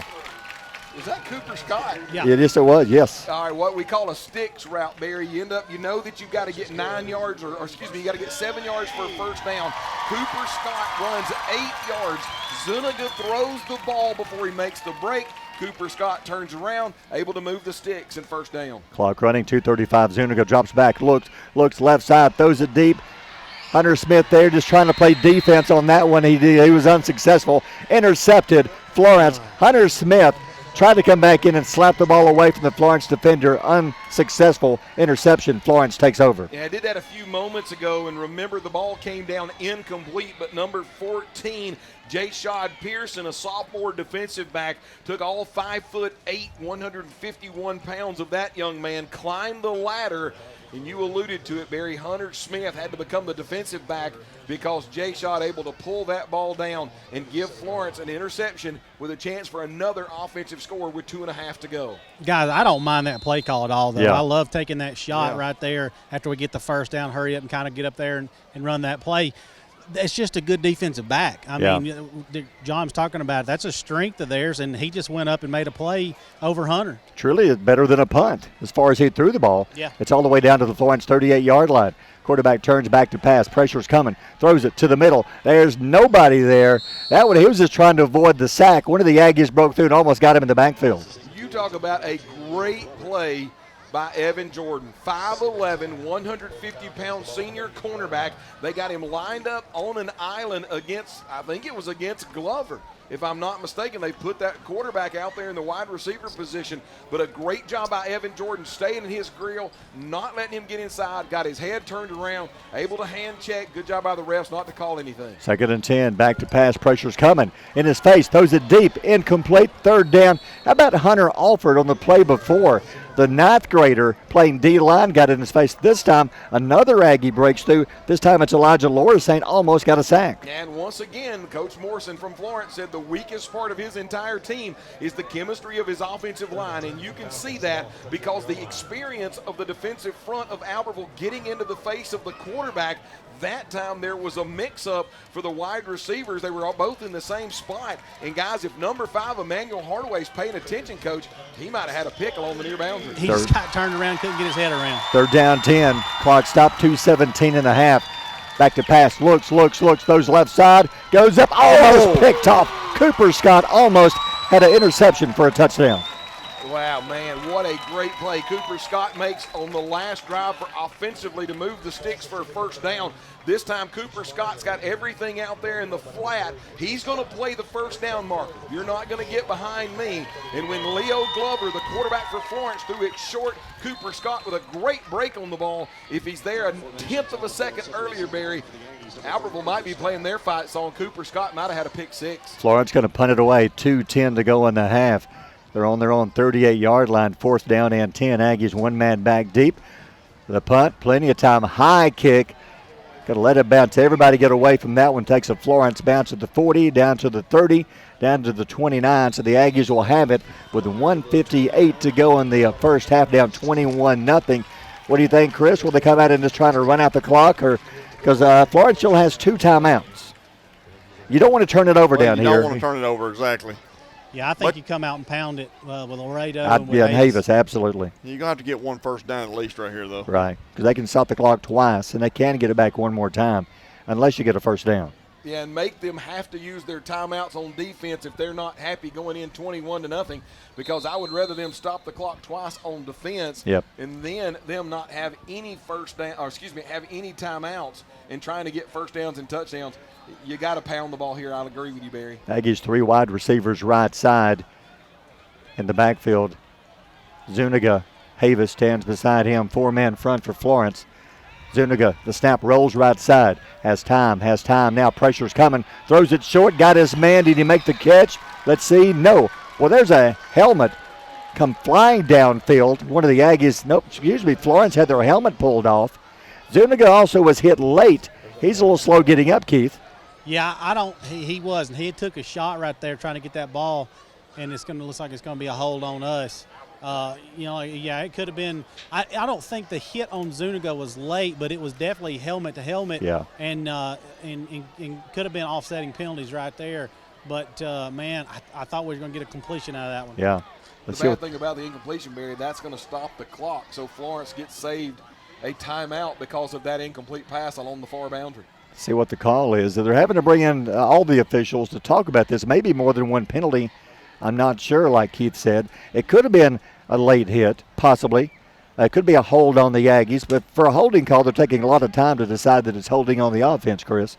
Yeah, usually you don't need that much time. If I'm not mistaken, I think they're talking about the player that lost his helmet, if I'm not mistaken. Yeah, I think they're trying to figure out, did he lose his helmet in the course of the game, because there was an Albertville Aggie that was blocking his butt off, to be honest with you, and just driving him backwards.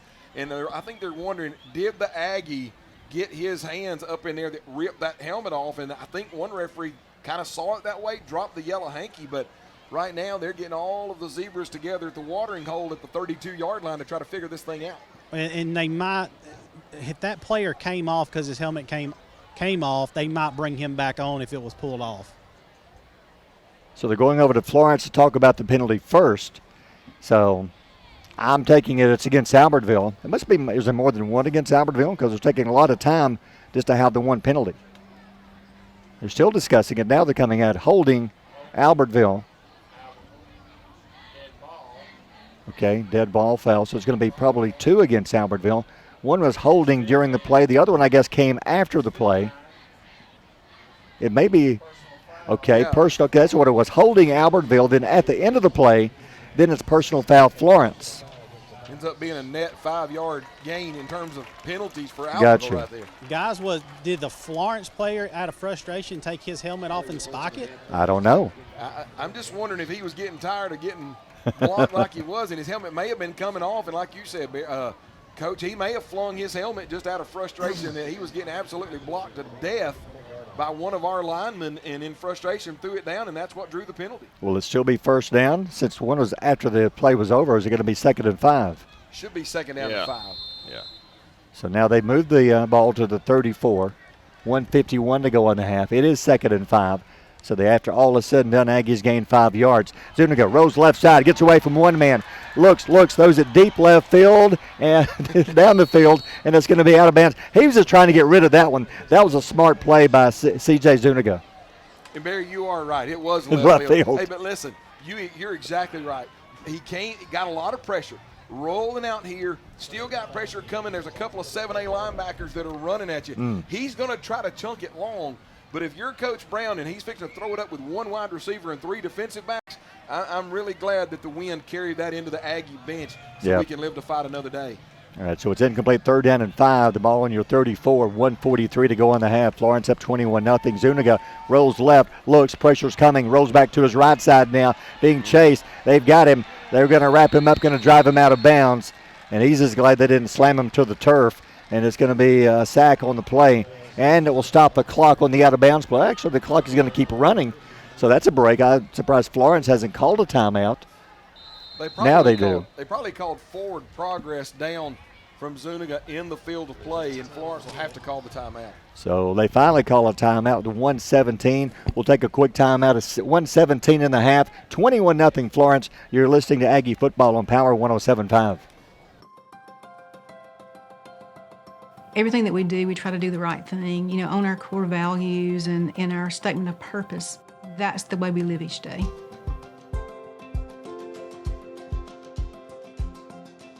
Since 1956 and through 3 generations, the C.A. Langford Company has provided crushed limestone, sand, asphalt, and more. From large commercial projects to small jobs and residential needs. For products and services information, call 582-5723 or visit their informative website, calangford.company.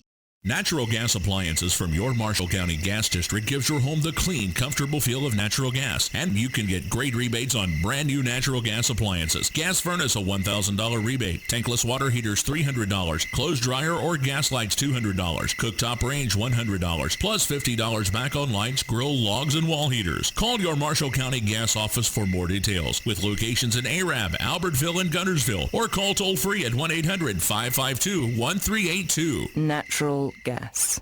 Looking for a place that offers something for the whole family? Sand Mountain Park in Albertville is that place. Our membership packages are designed for the entire family. Our first-class facility features a top-of-the-line fitness center along with an indoor aquatic center, basketball and racquetball courts, child watch, group exercise classes, a state-of-the-art tennis center, an 18-hole disc golf course, and much more. SMPA is truly fit for the whole family. Become a member today. Visit sandmountainpark.com/memberships for more information. You'll like banking at People's Independent Bank and PIB Mortgage.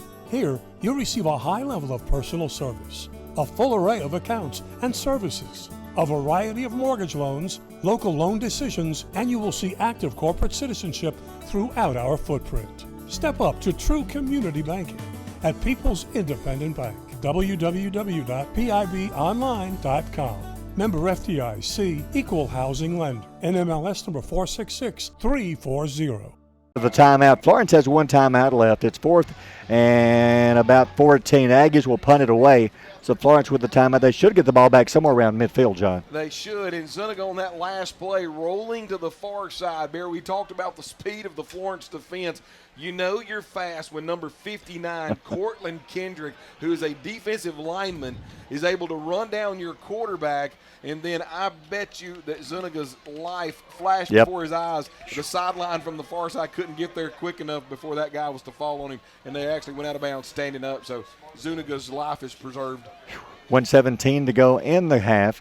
Aggies lining up as if they might go, but they're not going to go for it here. Zuniga, I'm sure, will take a couple of steps back and punt. Last time they did this, he had about a 10-yard punt. The 5 yards, if they pull Florence off sides, won't help enough. They're looking at 4th and 14. They need more than the 5 if they pull them off sides. Now Zuniga steps back.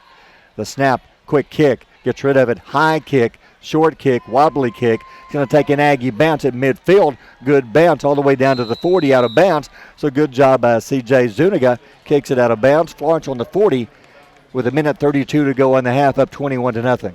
The only unfortunate thing, Barry, correct me if I'm wrong, they only used one, Florence did, of their 2 timeouts to preserve the clock. So that means that their entire playbook is still open to them to try to put one into the end zone, because they can throw to the middle of the field, because remember that gaining a first down stops the clock, and if they were to catch one and get tackled behind the chains, then they still have that timeout in their back pocket. Right now, we need the Albertville defense that has played absolutely lights out in the first half to keep them out of this end zone. Starting quarterback back in, Leo Glover. Glover, 2 receivers left, 1 to the right. 1st and 10, Florence from the 40-yard line. Glover drops back. Pressure's coming. Looks, throws it deep. Right side. Got a man. 20. Incomplete. That was good coverage by Albertville. It was underthrown in front of you, Keith. Good defensive coverage. Perfect coverage by 81, and I know he's a freshman. Let me flip. What's his name, guys? Cooper McClendon. Cooper McClendon. He got there the exact same time the football got there. Now, if this is a college game, he didn't get his head turned, probably been a pass interference, but we're playing high school football. Great coverage by that young man. Yeah, we've called his name out a lot tonight. Yes. McClendon having a great game. 2nd and 10, ball on the 40, 1:25 to go in the half. Glover, the snap, steps back, has time. Now pressure coming, rolling left side. He's being chased. He's going to be dropped at the 35-yard line. There's 2-3 Aggies chasing him. First Aggie, Maddox Beck, tripped him up. It's going to be a loss of 3 on the play. Great job there by Maddox Beck, not giving up, getting off of his blocker, coming downfield against Glover, linebacker on the far side. But, Barry, that sack by Beck and company is because the defensive backs on the back end, Coach, did a great job of not letting the Florence wide receivers find open ground. No, and there was nowhere for him to go with the football, and for that guy not to find anywhere to go, they were covering him up. 3rd down long, clock down to 45 seconds, back to pass. Glover looks, left side, unloads, throws it deep down the sideline, going up out of bounds, incomplete. Nowhere to go. Good job by the Aggies secondary. It's going to be 4th down with 37 seconds to go in the half. Cooper Scott, playing the defensive back along that far boundary, did a great job of pinning the wide receiver against the against the sideline with his body to the field. Very small window for Glover, the quarterback from Florence, to put that ball in there. Wind grabbed it a little, pushed it out of bounds, but a great job by Cooper Scott utilizing the sidelines as a second defender. Florence will punt it away. Aggies 1 man back deep around the 30. 2 timeouts left. Down 21-0, 37.4 to go in the half. Aggies will receive to begin the second half. Good kick, high kick. It's short but very high. Good coverage kick. It's going to take a Aggie bounce straight up. Florence will grab it at the 45-yard line. I would think Aggies may take a snap and go to the half. 21-0. It's a game that's honestly a lot closer than that. Florence has really only drove the ball a couple of times in the entire game. We gave them the ball on the first touchdown on their 17-yard line. So the 21 points, it's really a lot closer than that, Chris. Oh, yeah, it is. I mean, these guys have played good this first half and had a good game so far. Maybe they'll continue that. Tell you how good the defenses are. What if I told you that this is the 18th drive of the first half? Wow. The Man. 18th drive. So both teams, and if you look at it, I think that Florence has had 10 and Albertville's had 8, but 18 drives. And you only do that when you're punting the ball and causing turnovers. And Barry, Albertville's playing lights out. 45-yard line, first down. Zuniga back pressure coming. They got him back at the 37-yard line. Aggie sent 4 men downfield. They should have left those 4 back to block because Zuniga, he had nowhere to go but down. That may end the first half. I don't think Florence will stop the clock, or will they? 13, 12, 11. I think they'll let it wind down. So the first half will come to an end. Not a bad first half, especially first quarter, second quarter. Too many key penalties. Florence at the half will take a timeout. Leads the Aggies 21-0. You're listening to Aggie football on Power 107.5. Looking for a place that offers something for the whole family? Sand Mountain Park in Albertville is that place. Our membership packages are designed for the entire family. Our first-class facility features a top-of-the-line fitness center along with an indoor aquatic center, basketball and racquetball courts, child watch, group exercise classes, a state-of-the-art tennis center, an 18-hole disc golf course, and much more. SMPA is truly fit for the whole family. Become a member today. Visit sandmountainpark.com/memberships for more information. People's Bank is my go-to place for banking. When you deal with People's, their goal is your success. Here at People's Bank, it's more about a relationship. I know my bankers, and I've got their cell numbers. I just call them. If we had been with a larger bank, we would have just been a number. We're supported 100% by People's Bank. They're our neighbor, they're our friends. We're part of this community. I went to People's Bank because I knew they were going to take care of me. People's Bank treat us like we're the most important client they have. With gas prices and inflation at an all-time high, Alexander Ford understands it's tough out there. We do not want to be just some dealership, we want to be your dealership. For all your sales, parts, and service needs, we believe we can save you money.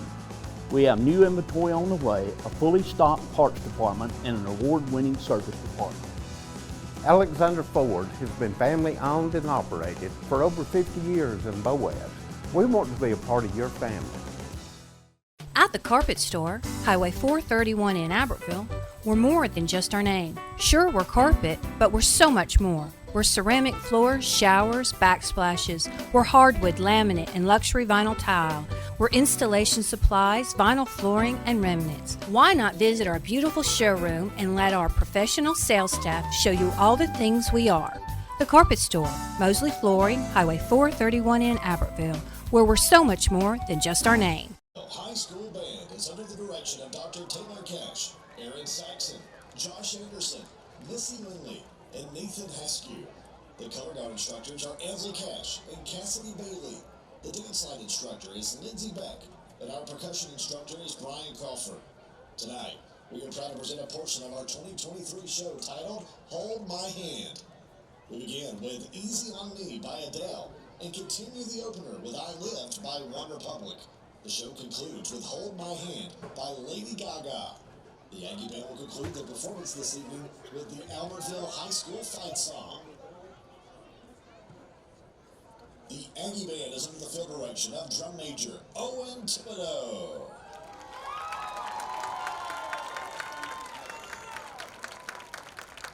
And now, ladies and gentlemen, we proudly present the award-winning Albertville High School Aggie Band.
back for the Aggie Band this coming New Year's Day as they march in the 2024 Rose Parade in Pasadena, California, in front of millions of people watching around the world. Please join us in congratulating these hard-working students on this once-in-a-lifetime opportunity. Since 1952, Wilkes Tire and Battery Service has been the place to take your vehicle for service you can trust. Our family takes pride in carrying on the tradition of providing great service, working with integrity, and giving back to the community. For tires, batteries, auto services, and more, choose the people you can trust. With 10 locations to serve you, including Albertville and Gunnersville, at Wilkes Tire and Battery Service, we get you started and keep you going. Your local Foodland Market. Your store for everyday low prices and weekly specials with savings on every aisle and friendly customer service throughout the store. We sell only the best USDA inspected meats. Our trained meat cutters offer fresh cut meats to your specification. Our fruits and vegetables are always fresh, quality and variety you deserve every day. Your local Foodland Market, where savings plus service plus selection equals satisfaction. Foodland, your football tailgating headquarters. You walk in the door, it's a hometown atmosphere, just a great place to purchase a vehicle. We're going to do what we say we're going to do. I've been a customer for over 8 years and I love it. The customer relax and feel like that there's no pressure. We've had a very good experience. I will come back here to buy whatever cars that we are going to buy in the future. We don't try to steer you in a different direction. For us, we don't need to go anywhere else. We want everyone that walk in that feel like they're at home, that they're part of our family. Because at Sand Mountain Toyota, we are more than a dealership. Screwdriver. Screwdriver. Pliers. Pliers. Phone. Care can be distracting. Phone. That's why our new Whirlpool Smart Range lets you care smarter with control from anywhere. So life doesn't revolve around your range. Give me that Phillips screwdriver, would you, kiddo? Every day, care. Whirlpool. Your local source for Whirlpool products and service is Bonds Appliance in Gunnersville. I said before, we're young and we can't do that because we can't recover from it. You're having to learn in the heat of a battle.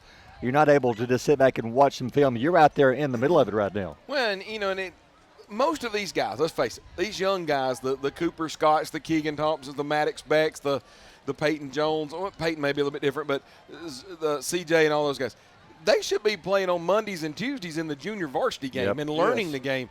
But I'll promise you this, and I have said it 100 times before, if the Albertville faithful, and everybody will stick with us for a couple of years, these 20-some-odd sophomores and 20-some-odd freshmen will end up being 20-some-odd juniors and seniors. And if this coaching staff will stay with us and stay intact, Barry, in a couple of years, I think there's not too many folks in the region that want to come to McCord Field and play us because we're going to be pretty solid. All right, Aggies will receive to begin the second half. The offense just needs to get out there, just keep doing what they've been doing. On first down, we were doing good, picking up 5-6 yards. Then we would lose 2 or 3 yards. Here's the opening kick. It's going to bounce around the 5. And Hardaway will scoop it up to the 10. Tripped up, stumbles, 15, 16, 17. They're going to wrap him up around the 17-yard line. So the Aggies with not a good start, but they'll have it first down. You know, you look at Havis' rushing numbers, guys. I mean, he's getting 6 yards, getting six, maybe 4 yards a carry, 6 carries, 20 yards. How many yards for Havis? 20 yards on 6 carries. That's not bad. No. Hey, guys, let me interrupt you right quick. Super neat moment right here. JJ's mom is giving Hunter Smith a big hug. Wow. So mom is on the sideline talking to Hunter. Woo! So the Aggies will have the ball first. JJ Staten's mom is on the sideline giving these Aggies a hug and support. And hey, you talking about light a dead gum fire under your rear end? I mean, you'll catch another gear. Sorry, I got a little choked. Man, they've been there all week helping lift her up, and now she's doing the same for them. And Aggies with the ball on the 17-yard line, first down and 10. Havis in the backfield behind Zuniga, the quarterback. Florence, 5 men on the line waiting on the run. He'll turn, quick pitch to Havis, tries to cut the corner, stops, cuts back, 25, 26, 27. Nice run. I tell you, Havis up to the 27-yard line. Again, first down, Aggies are doing good. Second down's where we're having problems right now. Well, and that was just a quick pitch. You've got 3 wide receivers all in a bunch set here along the near boundary. You pitch it to Havis. That gives you 3 more blockers here along the near boundary. Gives you a little bit more body presence on this side of the hash mark. Havis sees that, gets north and south, able to squirm through an arm tackle and get 5 yards. And that's what you've got to do, Barry, to get out of the shadow of your own goalpost. Second down and 5. The ball up to the 22-yard line. Early third quarter. Florence up 21-zip. Aggies with the ball. Zuniga turns, looks, rolls right side, looks, throws it back left side, throws it out of bounds. If it looked short, he had Havis wide open, but he was looking deeper and had to throw it away out of bounds. Coach, I really truly believe when CJ turned around, Zuniga that is, and looked this way, remember that he is an 8th grader, and he's got 7A bodies on this side of him. I don't think he saw the wide open receiver here along the near boundary. No, he didn't. And I love senior Reed Kitchens goes over, slaps him on the side of the head and says, hey, man, keep your head up and keep playing. Great senior leadership. Credit to that young man. At least he threw it away, though, John. That's exactly right. I was going to say 8th grader, knew somebody was in the vicinity, chunked it in the bench, will live to play another day. Didn't try to force it in a small window. Third down, hands off, up the middle. Havis breaks the tackle. 25, tripped up, first down, 29. What a run by Havis. Havis is now over the 100-yard mark for the season, but he's getting better and better each game. And he told us Wednesday, did he not, Barry, that he loves running the football and he likes hard nose between the tackles. And all of a sudden, now north and south, and the Aggies able to come out and gain 12 yards on this initial drive and move the chains. Laredo comes back in the game. Havis getting a breather. They're using play clock, game clock, keeping the ball away from Florence. They turned out a first down. Their ball is on the Aggie 28-yard line. First down and 10. Zuniga drops back, has time. Now pressure comes. He rolls left side. Stop, throws it back to the middle. Hunter Smith was there, incomplete. But a good job again by Zuniga, Keith, just to get rid of the ball and avoid the sack. Yeah, he's getting a lot of pressure. They're trying to roll him out, get him out of the pocket. You know, bless his heart, CJ's got the same problem I've got. We're not very tall, okay? And he's having to throw over these tall defensive players. And he's getting outside, but he's getting a lot of tall guys in his face, like you said just a second ago. Good job. Get rid of it. Live to fight another day. Don't take a loss.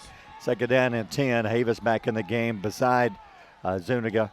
Aggies on the 28.5-yard line. 10:31 to go, third quarter. 1 man wide left side. That's Hunter Smith. Make it 2 men wide left side. Zuniga hands off to Havis again. Looking for room. They're going to stop him at the line. He'll fall forward for maybe 2. It'll be 3rd down and 8. I think Havis, Barry, you talk about gaining 2. I think they're actually going to give him 3 on the play. And I think that was all Havis because, Coach, he was hit literally at the line of scrimmage, kept his legs driving, stayed low center of gravity, and he's able to make it a manageable 3rd down. Havis is going to be one of those guys, the more he gets to carry the football, the better he's going to get. Standing here behind the offense, his vision, he's able to see things maybe 2 games ago he wasn't able to see, and he's looking really good right now. Just takes experience. He's getting it. 3rd down, 7. Albertville on the 32-yard line. Zuniga fakes a quick pitch, rolls right side. He's got room. He's going to throw it short. He could have run, but he wouldn't have got the first down. He looked downfield. Nobody was open. I like the play call, but nobody was open downfield. Incomplete pass. I think Coach Brown, he's kind of shaking his head a little bit here along the near side along with Karcher. I think they wanted him to tuck that ball up because he would have been a little bit maybe a more manageable 4th down. But once again, 8th grade quarterback, headsy, get a wide receiver in the area, throw it over into the Florence bench, and we'll punt it because our defense has literally, except for that one long drive, guys, we've been playing lights out. I don't think if he had run, he probably would have got a few yards unless somebody missed a tackle, Chris, but he made a good heads-up play. Here's the kick. Good kick. 30, 25, 20, all the way down to the 15, all the way down to the 10, to the 9. That may be the best punt of the year. Yes. Zuniga, and that was just a quick kick. He drilled that one, Keith. Yeah, me and Maverick are down here. I used to coach him, and we're kind of making eye contact. We know what each other's thinking right there. How about an 8th grader stepping up there, quick kicking that thing? How far did it go, Chris? I'm guessing he's still 40. Working on it. I'm telling you, well, like you said, it's the longest punt of the year by far. Flip the field on these guys, make them start back in their territory. So Florence will start inside the 10. Hey, if the Aggies can stop them here and flip the field to get it back in good field position, that's going to be a big game changer, that punt we just saw. And remember that Florence in the first half only had 1 long sustained drive. Everything else was either punt or short field. Glover in at quarterback, the starting quarterback. We've seen 2 tonight. Glover will hand off left side. He's got a little hole. 10 to the 15, ducks his head. 17, 18. That is close to a Florence first down. See who made the tackle. A couple of Aggies over there. Was that, I think, 28? Rich Revolt, one of the first Aggies on the tackle. Yeah, I think not only that, but Peyton Jones coming up from his outside linebacker position. Barry, unfortunately, back at the 4-yard line, we've got an Aggie that's injured. Can't see. Is that Havis? Yeah, I think it's Havis. He's kind of favoring one of his legs, I do believe. Might have got kind of cut or hit low, blocked low on that play. He just checked in on the defensive side. And, Barry, what they're doing, and, Coach, you'll understand, and folks that are listening to my voice, so they're pulling the backside guard on this underneath handoff. So it's kind of what you would call, it's called a belly play, or some people would call it a long trap, whatever you want to. And this time Havis comes across from his outside linebacker position. He's trying to turn that ball upfield, and an offensive lineman running downhill, and I believe that offensive lineman kind of got him in the legs, not necessarily being malicious about it, but just trying to throw a good solid block down into the legs. And remember that we play on a turf field, so I'm hoping that maybe, like I said, it wasn't a malicious block, but unfortunately sometimes on turf fields, Barry, our cleats get stuck in that turf. They're still talking to him, laying on his back at about the 4-yard line. Coach Brown out there along with Duckett and the trainers just looking him over. Can't tell. It looks like they are working on one of the legs. Can't tell from here exactly what happened. It was a gain of 9. It's going to be 2nd down and 1, Florence at the 17-yard line. Just joining us, it's 21-0, Florence on top. 9-10 to go, third quarter. Good to see Havis sitting up now.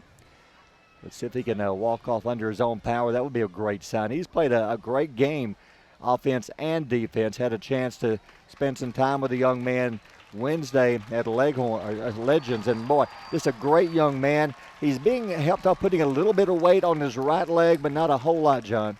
No, not a whole lot at all, and you got trainers under both arms helping the young man out, obviously fixing to go to the training tent. But, guys, that if we can't get him back for the rest of the game is a big blow, speaking offensively in the running back core and out there at that linebacker position. It's one of those, maybe you just turn an ankle. Sometimes it scares you more than it hurts you, Chris. Maybe that's what we're seeing. Maybe you kind of rolled an ankle. Maybe you can get over there and just rest a few minutes and see that it's not that bad. Maybe that's the case, Keith. He is putting a little more weight now that he's getting over here. He's putting a little more weight on it. They're gonna get him over here. Maybe they'll take that shoe off and tape him up. Let's hope that's what it is. So it's 2nd down and 1 for Florence. Man in motion left side. Glover, the quarterback, out of the shotgun. Glover turns, hands off left side. He's got some room to the 20, 25. They're going to drag him down. It's a first down to the 25-yard line. Quick score. Douglas has scored, cutting the Arab lead 22-14 with 7 minutes to go in that game. Underneath handoff going to the far side, once again running that same exact play.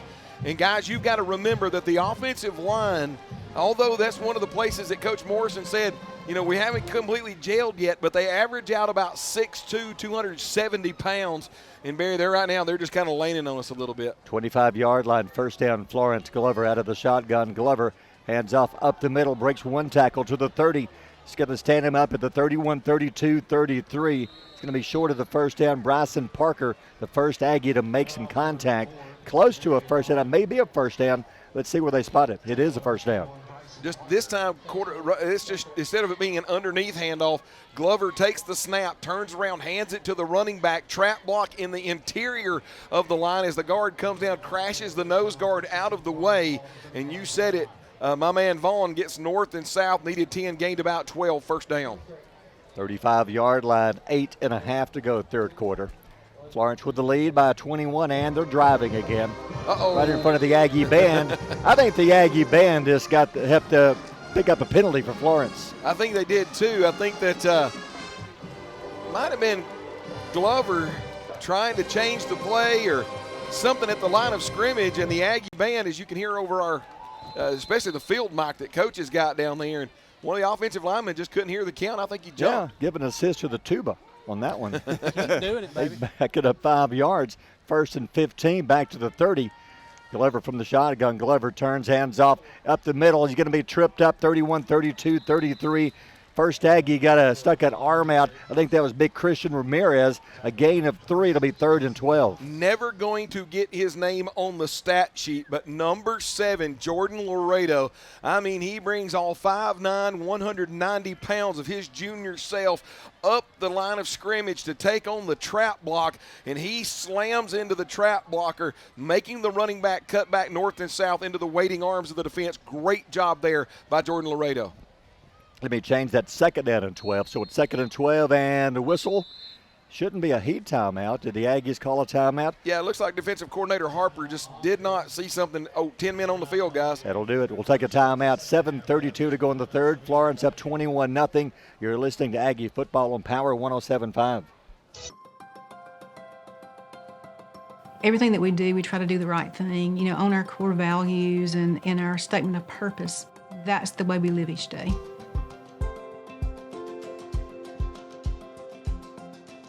Since 1956 and through 3 generations, the C.A. Langford Company has provided crushed limestone, sand, asphalt, and more.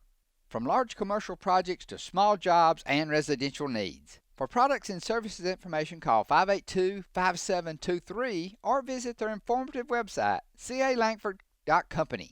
Natural gas appliances from your Marshall County Gas District gives your home the clean, comfortable feel of natural gas. And you can get great rebates on brand new natural gas appliances. Gas furnace, a $1,000 rebate. Tankless water heaters, $300. Clothes dryer or gas lights, $200. Cooktop range, $100. Plus $50 back on lights, grill, logs, and wall heaters. Call your Marshall County Gas office for more details. With locations in Arab, Albertville, and Guntersville. Or call toll free at 1-800-552-1382. Natural gas. Looking for a place that offers something for the whole family? Sand Mountain Park in Albertville is that place. Our membership packages are designed for the entire family. Our first-class facility features a top-of-the-line fitness center along with an indoor aquatic center, basketball and racquetball courts, child watch, group exercise classes, a state-of-the-art tennis center, an 18-hole disc golf course, and much more. SMPA is truly fit for the whole family. Become a member today. Visit sandmountainpark.com/memberships for more information. You'll like banking at People's Independent Bank and PIB Mortgage. Here, you'll receive a high level of personal service, a full array of accounts and services, a variety of mortgage loans, local loan decisions, and you will see active corporate citizenship throughout our footprint. Step up to true community banking at People's Independent Bank. www.pibonline.com. Member FDIC, Equal Housing Lender. NMLS number 466340. Headline, Keith Ball, good news. Looks like Xavier Havis may be getting some tape on a foot or ankle. Maybe we'll see him again. Yeah, they took his shoe and sock off, and he was already had a little tape there. They cut that off, and then they started the tape job a little bit higher on his ankle. So if they're putting fresh tape on it, that makes me think he's going to come out and try to go again. Good deal. All right, 2nd down at about 12. Florence ball coming after the Aggie timeout. Nobody scored here in the second half. Still 21-0 Florence on top with the ball. 2nd and long. Glover, the Florence quarterback, with the snap. Turns going to keep it himself. They've got him. Hit him at the line of scrimmage. Christian Ramirez again. Big Christian there. Who was the other Aggie there, John, that helped out? I believe it was number 8, Elijah Felix. Coming in from a linebacker, his inside linebacker position on the blitz, coach. It kind of really blew that play up and allowed Ramirez to make the tackle. John checked that. I believe it was 26. You are 26. Correct, Jesse Gonzalez. Yep. So Jesse and Christian. Hey, Christian's having a good game on the D-line tonight. No gain, so it's maybe a yard. 3rd down at 11 for Florence. Under 7 to go in the quarter, and one of the Aggies jump. Yep. You think they hadn't seen that on film in week 0 and week 1? Knowing that they needed to get a free 5 yards. They've probably been going on similar snap count the entire time. And if you're listening to us, you probably heard me clap my hands. And Barry said, yep, when I clap my hands, another free 5 yards as the defense gets into the neutral zone. At least it's still 3rd down, but it's 3rd down and 6 now, so it's very doable. Glover, the quarterback, 3rd down and 6, sends a man in motion to the right. Out of the shotgun, Glover, one back behind him. The snap rolls right side. He'll hand off right side. Got some blocking. Cuts the corner. Cuts up 45 midfield. Oh, he just punished one of the Aggies. Rolled him up. 1st down Florence. One of the Aggies, Evan Jordan. He had great position, John. He just rolled Evan Jordan up. Coach, I think that was supposed to be just kind of a belly play and go off tackle here along the near side, but the route that the outside linebacker took, kind of pinching, allowed the lineman to continue on and basically ended up being a tall sweep out here to the outside. Man, Evan Jordan, he did a great job just getting in the way of the runner. First down, 47-yard line. Florence driving halfway through the third quarter. Glover, the high snap, pulls it down, hands off. He'll bounce it left side. Jordan gets away from him. 45-40, down the sideline. 30, cuts back 20 to the 19. Jordan still laying down back on the 47. All the way down, first down, Florence. And, guys, it was the same play that they ran this way. They just turned around and reversed it going the far way. And I believe you said it was Evan Jordan that's down, but Evan Jordan brought all 5'11", 150 pounds of his senior self, Barry, to turn that back inside, and it looks like it may just be cramps, Barry, and that's exactly what we needed. Not, but you know what I'm talking about. It's not an injury, but a great job there, because if Jordan doesn't turn that in, that may go all the way to the house, but because he turned it in, made a tackle. Let's take a timeout, heat timeout, 6:01 to go in the third. Florence driving up 21-0. You're listening to Aggie Football on Power 107.5.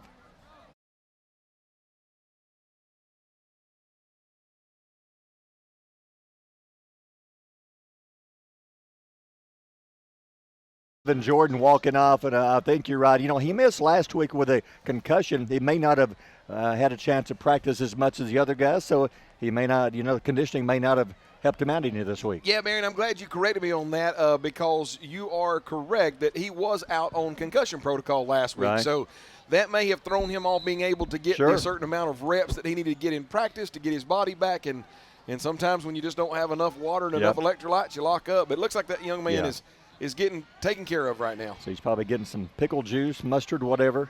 So it's going to be first down. Ball is on about the 17-yard line, 18-yard line, first down and 10, 6:01 to go in the third. Florence on the move inside the Aggie 20-yard line. Glover back to pass. Back to the shotgun, rather. The snap to Glover, hands off up the middle. They hit him in the backfield. They will drop him. One of the Aggies broke through, hit him in the backfield. Trying to see who the first Aggie threw was. That was number 42, Barry. It was Castro, our student athlete of the week. Yeah, and remember, guys, Power 107.5 Student Athlete of the Game. Remember, education is the power that changes the world on that tackle. Brian Castro, our Power 107.5 Student Athlete of the Week. Ball is on the 17-yard line, first down and 10, 5:22 to go, third quarter. Florence driving again. This is about their most successful drive they've had in the entire game, and there's a whistle. As soon as I say that, there's a flag. I say that even though they're up 21-0, two of their touchdown drives, one is from the 17. They really only had the one long drive in the first half. This may be their longest drive of the game, John. Yep, it would be, because the other one started at the 18-yard line and went the full 82 yards into the end zone. But you're correct, Barry. The other two was a 17-yard and a 20-yard touchdown. And right now they started their own 9. So if they put this one into the end zone, it would be a 91-yard drive. Aggies need to bow their back right here. Big second down 15. They back it up under 5 minutes to go in the third. Glover turns, hands off, dancing around. The Aggies will stop him. Short gain, maybe back to the 21-yard line. He was trying to bounce it around the corner. There's nowhere to go. Turns it in the middle of the Aggie defense, makes a tackle. And there's Castro again. Castro just playing a man possessed over there. Coming across, standing exactly where he needs to stand, letting the running back come to him. And I think that's what you've got to do on this guy, Barry, because if you try to go after Vaughn, he's going to use that elusiveness and that speed to make you miss. So you just kind of stand your ground, and especially third and long, just let him come to you. I like the defensive adjustments. They're making this running back turn it back inside, Chris. Yeah, actually Vaughn has reached the 100-yard mark, guys. 19 carries, 116 yards. Around the end is where he's successful. You make him stop and cut back inside, and that's where the Aggies are stopping him. Now there's a timeout. Florence will call a timeout with 4:06 to go in the quarter. We'll take a timeout. Aggies trail 21-0. You're listening to Aggie Football on Power 107.5. Looking for a place that offers something for the whole family? Sand Mountain Park in Albertville is that place. Our membership packages are designed for the entire family. Our first-class facility features a top-of-the-line fitness center along with an indoor aquatic center, basketball and racquetball courts, child watch, group exercise classes, a state-of-the-art tennis center, an 18-hole disc golf course, and much more. SMPA is truly fit for the whole family. Become a member today. Visit sandmountainpark.com/memberships for more information. People's Bank is my go-to place for banking. When you deal with People's, their goal is your success. Here at People's Bank, it's more about a relationship. I know my bankers, and I've got their cell numbers. I just call them. If we had been with a larger bank, we would have just been a number. We're supported 100% by People's Bank. They're our neighbor, they're our friends. We're part of this community. I went to People's Bank because I knew they were going to take care of me. People's Bank treat us like we're the most important client they have. With gas prices and inflation at an all-time high, Alexander Ford understands it's tough out there. We do not want to be just some dealership, we want to be your dealership. For all your sales, parts, and service needs, we believe we can save you money. We have new inventory on the way, a fully stocked parts department, and an award-winning service department. Alexander Ford has been family owned and operated for over 50 years in Boaz. We want to be a part of your family. At the Carpet Store, Highway 431 in Albertville, we're more than just our name. Sure, we're carpet, but we're so much more. We're ceramic floors, showers, backsplashes. We're hardwood, laminate, and luxury vinyl tile. We're installation supplies, vinyl flooring, and remnants. Why not visit our beautiful showroom and let our professional sales staff show you all the things we are? The Carpet Store, Mosley Flooring, Highway 431 in Albertville, where we're so much more than just our name. Xavier Havis, he's off of the trainer's table. So Keith, he's back out in the huddle, is that right? Yeah, he's back in the huddle. He's jogging around a little bit. I know he's favoring that ankle, but he's up and he's jogging around. He may just try to get a little more feeling. Yeah. He may not be able to go every play, but I'm sure he'll get back in this ball game. All right, following the timeout, Florence ball, third down at about 12, maybe 13. They're sitting on the Aggie 21-yard line, trying to add to their 21-0 lead. Glover, the quarterback, three receivers, right side. Glover, the snap, drops back, has time, looks, plenty of time, throws into the end zone, got a man, tipped away, incomplete. A great defensive play that time by the Aggies. Nice job down there by Bryson Parker, who knocked it away. Bryson Parker had the deep route, everybody going deep, and Bryson Parker in the end zone, staying with his man. Glover, the quarterback for Florence, able to step up in the pocket. So credit the defensive back of Albertville, once again trying to stay with him, had to stay with him a little extra amount of time, able to get his hand out there, bat the ball away. That is a big defensive stand there. Florence will try a field goal. The tee is on the 28-yard line, so a 38-yard attempt. The snap, the kick, it's in the air. I don't think it's long enough, and it is not. No good. So the defense, after that drive, how many plays was that drive, John? That was a long drive. Aggie defense holds them, and Aggies will take over. Ended up being an 11-play drive, Barry, with a missed field goal. And remember that this is a field goal kicker that's being eyed by colleges. And Coach Morrison said he feels anybody or any comfortable with anything inside 35. He may be second-guessing himself. That one didn't even make it halfway through the end zone. Keith, there is a breeze. I don't think the wind had that much to do with it, did it? No, he got under that one big time. Maybe his steps were off. I don't think he's tried to – he hasn't kicked a field goal tonight. He kicked extra points. Right. But his steps might have been off, but he got under that one bad. All right, Aggies. Hey, how about the defense there, Chris? They were driving. Aggies defense stopped them. Nice job. It was a nice play by the defensive back there. So it's going to be first down at the 20-yard line. Havis back in the game. Good to see him back in there. Got his ankle taped, ready to go. Florence crowding the line of scrimmage. He got 6 men up there waiting on the run. First down and 10 for the 20. Zuniga drops back. Quick pass right side. Got his man complete. Scott, 25. Steps out of bounds. I like the pass play. I'd go back that again and again and again, John. Well, you got single coverage on the far side, and if they want to back off that far and they give that much respect to Cooper Scott, Cooper just knows that he's going to run about a 7-8 yard out route. Zuniga rolls that way. Let's go with the ball. The defensive back doesn't know that, but Cooper Scott and Zuniga on the same sheet, able to gain 7-8 yards. Like Cooper Scott, good receiver, good hands, runs good routes. That time a gain of 8, 2nd and 2 for the Aggies. 3:47 to go in the quarter. The ball on their 28-yard line. Trying to put together a drive and get something on the board. Zuniga out of the gun, hands off to Havis. Havis bounces right side, cuts back, first down. 31, 32, a gain of about 3, maybe 4. First down, Albertville. Doesn't look like that ankle's bothering him too bad, Coach. Right there, plants on it, gets north and south, needed to, gain 4, first down. Yeah, he's a tough young man, guys. I know he's probably hurting a little bit, but he's going to go get everything he can. So it's first down, 32-yard line. They move the chains, 3:31 to go in the quarter. Zuniga, quick drop, right side again. I like the play. Makes a catch. Cooper Scott, 36, 37, 38. Hey, until they can stop that play, you give them 5-6 yards, I would throw it all night long. And I tell you what they're going to do. They're going to creep that cornerback up, and they're going to creep that cornerback up, and he's going to run a stop and go and let Zuniga throw it over the top. And that may be coming into play when they get a little bit shorter field toward the end zone. Gain of 5. Second down and 5. How many catches for Cooper Scott tonight, Chris? That'd be his third one for 21 yards. 3 catches for the season. That gives Cooper 6 on the year. Second down and 5. Zuniga back to pass. Looks left side. Throws it deep left side. There's nobody there but Florence. Almost picked off at the 34-yard line. Pretty much triple coverage that time, John. Yeah, he's just throwing it up to Hunter Smith. Hunter Smith gets hand jabbed, I guess you could say, by the cornerback here along the near side. He can't get into his route. Safety comes over the top.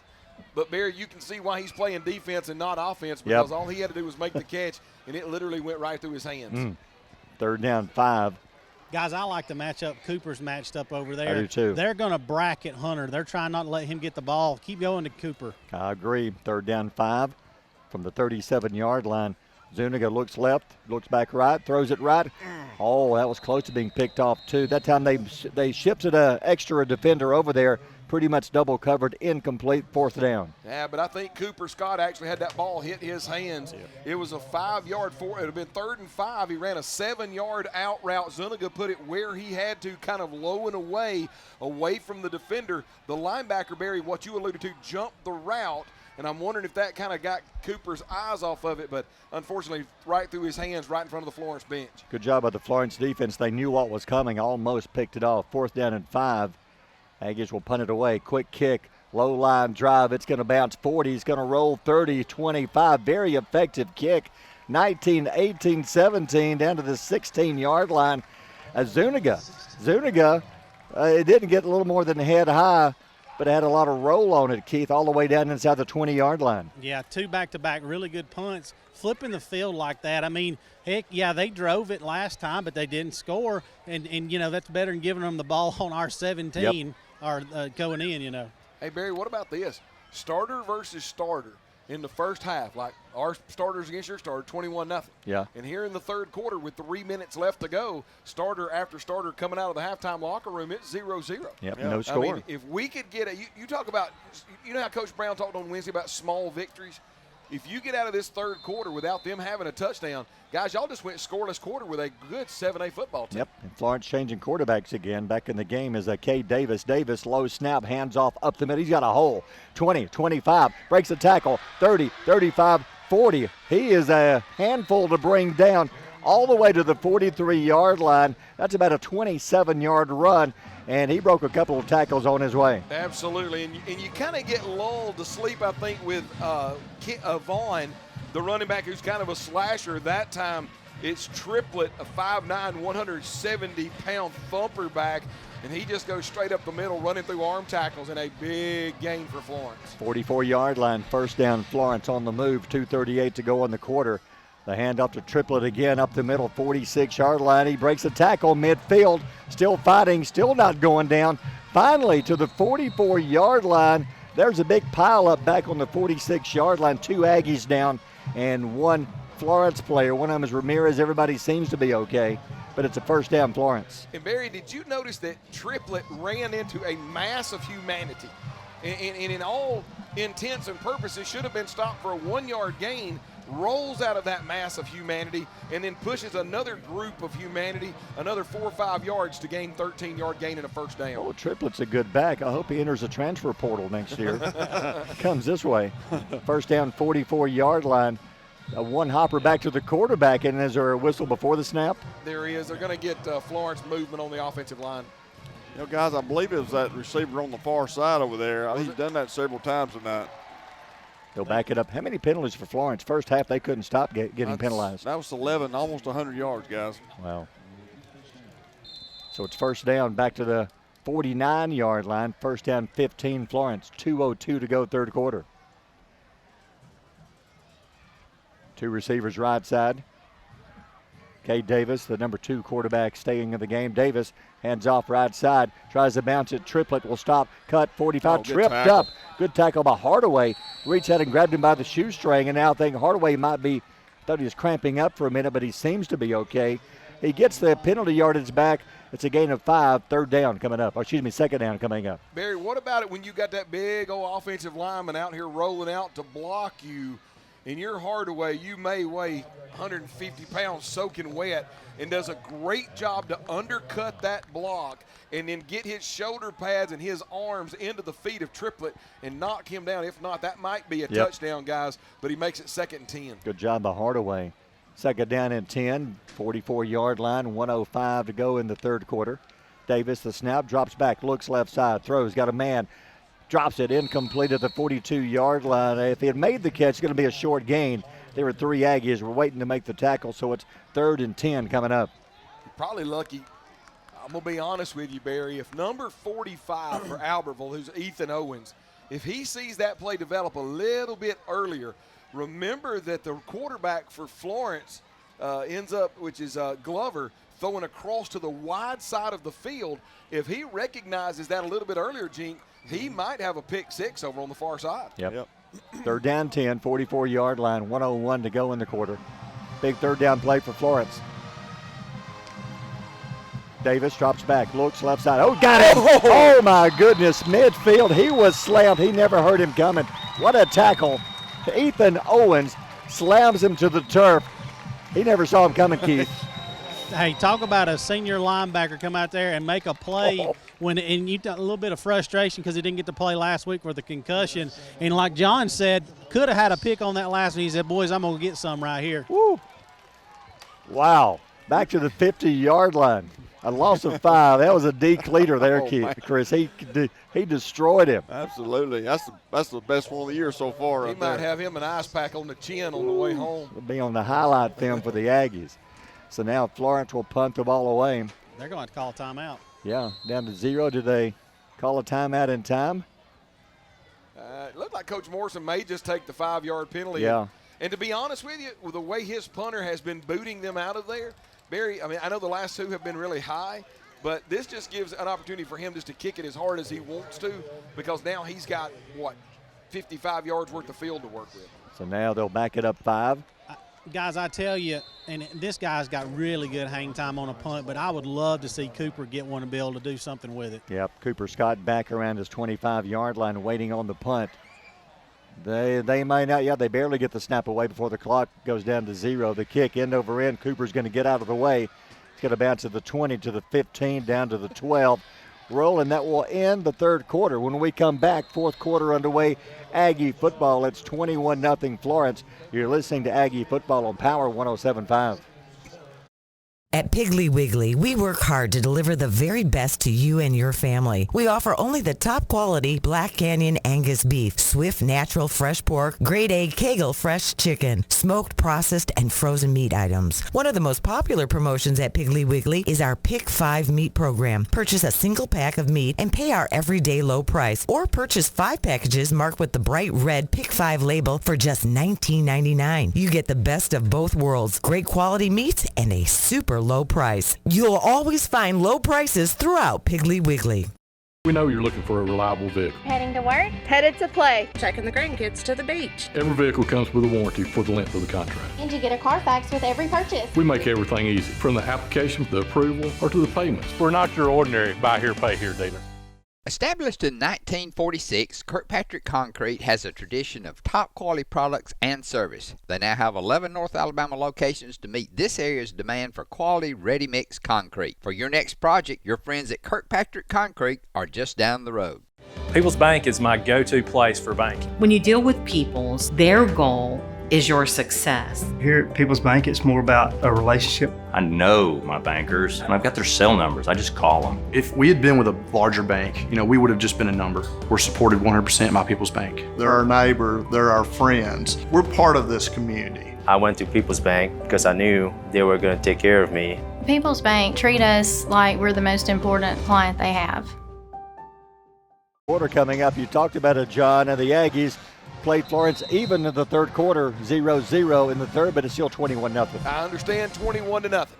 But if I am Coach Brown and I am down there on that sidelines, I am going absolutely nuts that we played a scoreless third quarter, starter versus starter coming out of the halftime locker room. That is something you can build a program on, guys. Time now to put together maybe a good touchdown drive here. First down, you're starting on your own 10-yard line. Zuniga, the snap, looks left, throws left. Hunter Smith there, incomplete, led him just a little too much. Hit him in the hands, incomplete, second down. And what a great play on a double pump, because he pumps once. Defensive back kind of gets turned around. Hunter breaks his route off for an out route, a deep out route. But as you said it, and Coach, that time he might have been afraid that he was going to throw it on his back shoulder again and let him just a little too much. Second down and 10. I don't know if Zuniga is cramping up. He's kind of grabbing his right leg. He looks okay. Quick pass, throws right side, incomplete. Yeah. Yeah, he's got some kind of, there may be a cramp on the right leg because he's not able to really set up on that throw, John. He was kind of grabbing his leg. Yeah, and right now, experience would tell Zuniga just to fall to the ground. An experienced quarterback, take the injury time out. Give us a chance to talk about it, put Dez back there, because if they do get back there chasing him, Barry, he cannot go. No. So now it's third down and 10 on the incomplete pass. Clock stopped, 11:49 to go in the game. Aggies back on the 10-yard line. Can't afford to turn it over here. So it's a third down and long. Looks like Laredo in the backfield. Zuniga drops back, looks left side, throws, got his man Smith. Got him. First down, Albertville. What a catch by Hunter Smith. Hunter Smith, that long out route again. Zuniga just kind of putting it in the pickle barrel on the far side. Hunter Smith runs to it, catches it, slides out of bounds. But, guys, I'm going to be honest with you, too. The quarterback, Zuniga, took one, helmet to helmet back here at the 1-yard line. And White Hat's telling him to play. I like it. Let's just play football. But a great pitch and catch that gets Albertville out of the shadow of their own goalpost. Big third down play. First down, 22-yard line. Great catch by Hunter Smith. 11:25 to go in the game. Zuniga back to pass, throws left side. Had his man open, couldn't connect, incomplete. Led him too much, second and 10. Yeah, and you can see the frustration, Coach, on Hunter Smith, because he knew that he had his guy beat. And turns around and not getting on the 8th grader, but letting him know that he's not that happy with it. Yeah. Guys, we're throwing out routes. Somebody's going to be open in the seam. Maybe look for Laughlin or somebody to slip out, run right up the middle, hit him over his shoulder, and let's go score one. Second and 10, two men right side this time, one back in the backfield from the 22-yard line. The snap, Zuniga rolls right side, pressure coming, throws across the field. Scott's got it, steps out of bounds, 27-yard line. That's a gain of about 5, third and 5, Albertville. Zuniga right now, I think the pace of play, Coach, is starting to come to him a little bit, rather than kind of see where the guy is and then throwing it to a space and letting his wide receivers run and go get the ball. Speed of the game may be coming to him. Well, like you said, he just had to, he's baptized by fire. He's just having to learn as he goes, and like you said, I think it's clicking. Third down 5, 27-yard line. Clock stopped on the out-of-bounds play. 11:19 to go in the game. Zuniga drops back, has time, throws left side, got his man complete. Hunter Smith, the catch. First down, Albertville, 37-yard line. Aggies are on the move. Great job there, Coach. I really believe it. I really see an 8th grader that is maturing right now. Threw that ball in the air to a space before Hunter Smith ever made the break out of his route. This guy's growing up right before our eyes, guys. You can remember right here, the second half of the Florence game is where it started clicking. He's coming alive. They've spotted on the 35-yard line. What are Zuniga's numbers tonight, Chris? He's thrown a lot of passes, I'll tell you that. Back to pass. Zuniga, get ready, throws another pass. Left side, got his man. Hunter Smith, the catch, out of bounds around the 48-yard line. Up, given midfield. First down, Albertville. Pump fake right there, Coach. Makes the linebacker sit exactly where he's going to sit.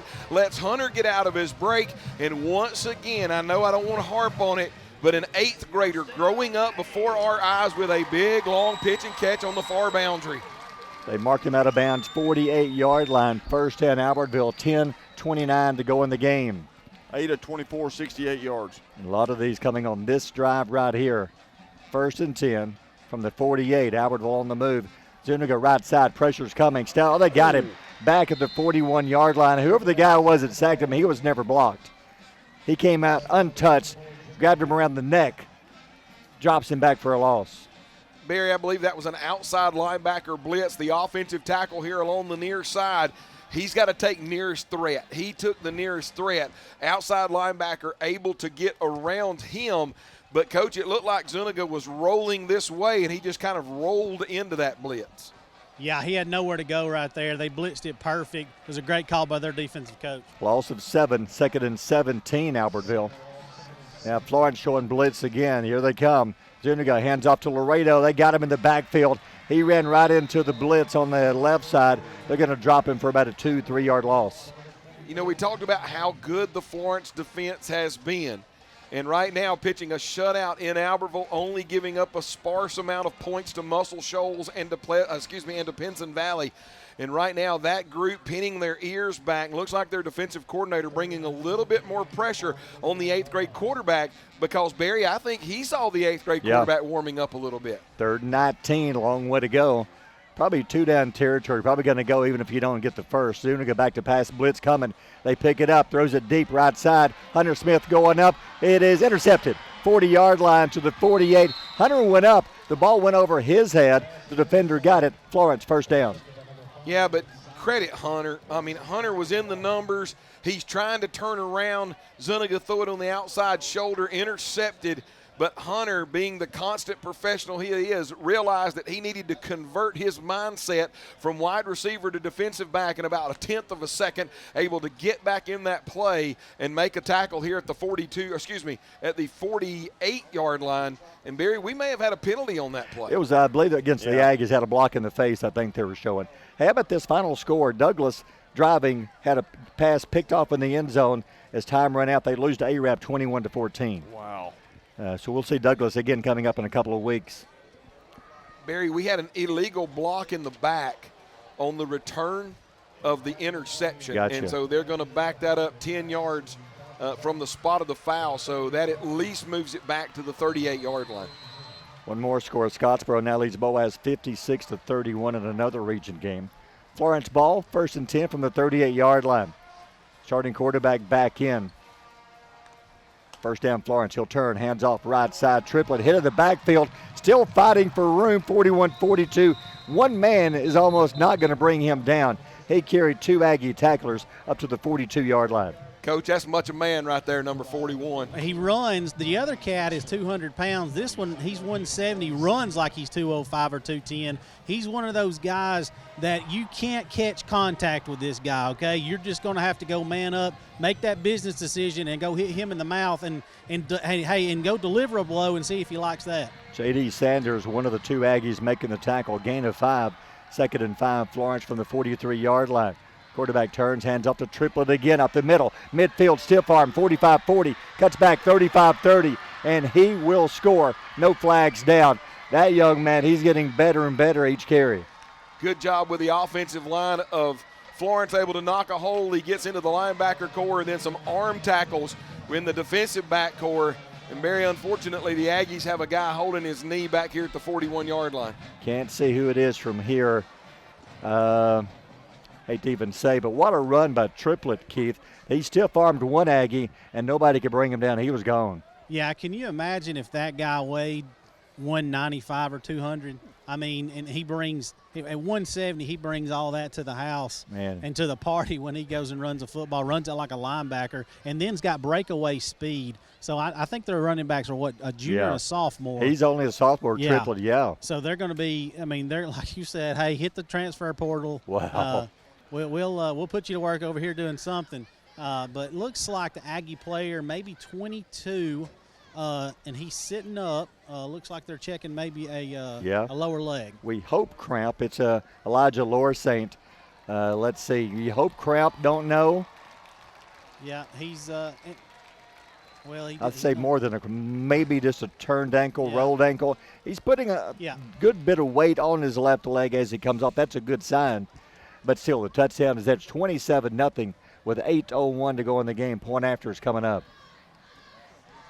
But second half, you got to be so proud of the Aggies. I mean, they fought for a full third quarter. Now here we are, 8:01, and Fort Florence finally scores here in the second half. And it's not like they put in their backups. It's been first team against first team. Point after is up, and it's good. We'll take a timeout. 8:01 to go in the game. It's 28-0 Florence. You're listening to Aggie Football on Power 107.5. Since 1952, Wilkes Tire and Battery Service has been the place to take your vehicle for service you can trust. Our family takes pride in carrying on the tradition of providing great service, working with integrity, and giving back to the community. For tires, batteries, auto services, and more, choose the people you can trust. With 10 locations to serve you, including Albertville and Gunnersville, at Wilkes Tire and Battery Service, we get you started and keep you going. Your local Foodland Market. Your store for everyday low prices and weekly specials with savings on every aisle and friendly customer service throughout the store. We sell only the best USDA inspected meats. Our trained meat cutters offer fresh cut meats to your specification. Our fruits and vegetables are always fresh. Quality and variety you deserve every day. Your local Foodland Market, where savings plus service plus selection equals satisfaction. Foodland, your football tailgating headquarters. You walk in the door, it's a hometown atmosphere, just a great place to purchase a vehicle. We're going to do what we say we're going to do. I've been a customer for over 8 years and I love it. The customer can relax and feel like that there's no pressure. We've had a very good experience. I will come back here to buy whatever cars that we are going to buy in the future. We don't try to steer you in a different direction. For us, we don't need to go anywhere else. We want everyone that walk in that feel like they're at home, that they're part of our family. Because at Sand Mountain Toyota, we are more than a dealership. Screwdriver. Screwdriver. Pliers. Pliers. Phone. Care can be distracting. Phone. That's why our new Whirlpool Smart Range lets you care smarter with control from anywhere. So life doesn't revolve around your range. Give me that Phillips screwdriver, would you, kiddo? Every day, care. Whirlpool. Your local source for Whirlpool products and service is Bond's Appliance in Gunnersville. One to go in the game. Florence adds 7 more. Here's your Gilbert and Ball Ford scoring drive. We had our delay and our max box 20 all at the same time. How about this 2 plays, 62 yards? Guys, the Albertville Aggie defense playing their guts out here in this ball game. But Triplett, the big running back, coming in to spell Vaughn, takes one 57 yards, extra point up and good. And Barry, after a scoreless third quarter, took about halfway here in the fourth quarter for Florence to strike pay dirt. 28-0 Florence. Come see the difference at Gilbert and Ball Ford, where Fords really do cost less in Albertville. 8:01 left. Took them almost a quarter and a half to add 7 points here in the second half. Florence set to kick off. Aggies one man back deep around the 5-yard line. Good kick. Line drive is going to bounce around the 15 to the 10. Scoops it up. Here's a return. 10 to the 15 to the sideline. Down the sideline. 20, 30, 35, 37. That was a great run by Emmanuel Hardaway. I think he was just maybe one man away from scoring, Keith. And Chris, I'm sorry. Yeah. That's the second time he's done that, guy. He looks really good taking the ball back like that. I like it when they're going straight up the middle with the returns and don't try to outrun people around the corners. Well, and ended up, as you said, one arm tackle away. He breaks that arm tackle. There is a lot of green grass, and I think the Aggies band playing the fight song. But credit to Emmanuel Hardaway. He was kind of caught in no man's land right there for a minute, Jink, because it looked like the ball was going to roll out of bounds and you can take the penalty, and then it kind of straightened up going back to the end zone. He just scooped it up about the 6-yard line, and Barry, he got about 31 yards on the return. Yep. Evan Jordan checks in the backfield now along with Zuniga. First down Albertville. Zuniga drops back, has time. Pressure coming now right side. Got his man complete. Hunter Smith makes the catch, steps out of bounds. Close to an Aggie first down, a gain of 9, maybe 10. Zuniga this time, pressure coming right down the pipe. He knows he's going to get hit, stands in the pocket, throws it to a zone before Hunter Smith breaks on the out route. Perfect pitch and catch. First down, 8th grader handling this 7A pressure. You know the Aggies would love to get a touchdown to give JJ some 7 points tonight. You know that would mean a lot to this team just to get something on the board. Back to pass. Zuniga looks, rolls right side, throws. There's nobody there. Officials looking to see if anybody's over there. He just got rid of it. There's nobody there. Well, and credit CJ. And in this, guys, when your offensive coordinator and your quarterback coach is Ken Karcher, who was the backup, and I know we've said it before, to John Elway, and he played pro, so you're getting to listen to a pro quarterback. You can tell pressure got to him, rolls out outside the tackle box, throws it away safely, live to fight another day, no penalty. Second down and 10, 47-yard line, 7:40 left, quick pitch left side. Jordan grabs it, tries to bounce it off. He had to stop and wait for the pitch, and by doing that, that gave Florence the chance for 3-4 men to grab him, throw him down a gain of a yard. Barry, do you realize that when he pitched it and our running back started going laterally, that number 97, a 6'2", 220-pound defensive lineman, if that tells you how fast they are, ran him down from the side for only a 1-yard gain. Third down 9 from the 48, 7:07 to go in the game. Back to pass. Zuniga looks right side, throws across. Hunter Smith got it, makes the catch, cuts upfield, avoids one man, diving, first down, Albertville. Hunter Smith got that first down on his own, Keith. Yeah, he had 4 or 5 guys around him right there, made a couple missed, bounced off of 2, able to dive forward, get that first down. All the way down, they're going to mark it 41-yard line. Hunter came into the game with 12 catches. How many has he got tonight? He has 5. So it's leading receiver, 17 on the season. And he was questionable this morning whether he was going to play. They had to go through the concussion protocol. But no, this game means a lot to Hunter tonight. Back to pass. Zuniga looks, middle, right side. Nobody open, rolls to his right, throws back to Hunter, off his fingertips. That time, Hunter Smith did what we talked about. He couldn't find an opening. He just stopped and came back, ended his route, and gave Zuniga somewhere to throw the ball, John. Coach, I think Hunter actually started on a post pattern, and Zuniga was looking to throw it to the middle of the field. Zuniga feels pressure to his left, has to roll to the near boundary. Hunter breaks that route off, comes back to the near boundary, and Zuniga just barely overthrows him. But as you said, Hunter able to come back and give him something to throw to. Hunter made that play. He didn't catch the ball, but he gave at least Zuniga a target to throw it to where he was open. Second and 10, fakes the pitch, rolls right side, looks downfield, throws it short, got his man, knocked out of bounds. Hey, I like the play call, Keith. If you notice, the play was designed to go downfield to the tight end, but Florence luckily had somebody over there guarding him. Yeah, I thought that the tight end was going to sneak back there behind him, but they did a great job covering it up. Hey, Zuniga found the short guy, dumped it off to him. Does he have a touch? And I know this is going to be high praise. Does he have a touch of Patrick Mahomes to where he just kind of runs around and he's able to spin it on the run and it's very accurate? I agree. Gain of 4, third down and 6. Back to pass, looks, throws it deep right side. Hunter Smith going up in traffic. Tip, incomplete. Triple coverage. Hunter almost went up and made a great catch in traffic again, Keith. Yeah, he did, and Hunter, and he's having to fight off a defensive back, goes up. Of course, he's high pointing that ball and doing exactly what you're supposed to do as a receiver, and that ball just passes between his hands. And, Barry, I know we're going to get a timeout, but give me just a moment to talk about Reed Kitchens, Chase Bynum, Christian Ramirez, Colton Battles, and Daniel Wright, who's stepping up tonight. Guys, that offensive line right now is giving Zuniga all kind of time back there. Yep. They've gotten better and better as the game went on. Florence with one of the better defenses we'll see this year. They're one of the top defenses, and the Aggies come in. They have not scored, but now I think it's like the Aggie offense is wearing down the Florence defense. Yeah, they're finding openings. Zuniga's finding those holes to pass the ball. They're doing a great job on offense right now, moving the ball. I really believe that you're seeing an 8th grader grow up. Can you imagine if he stays in this program? You got Coach Karcher with him. Can you imagine what he's going to look like as a junior and a senior? I mean, he is going to be – I think he's got a chance.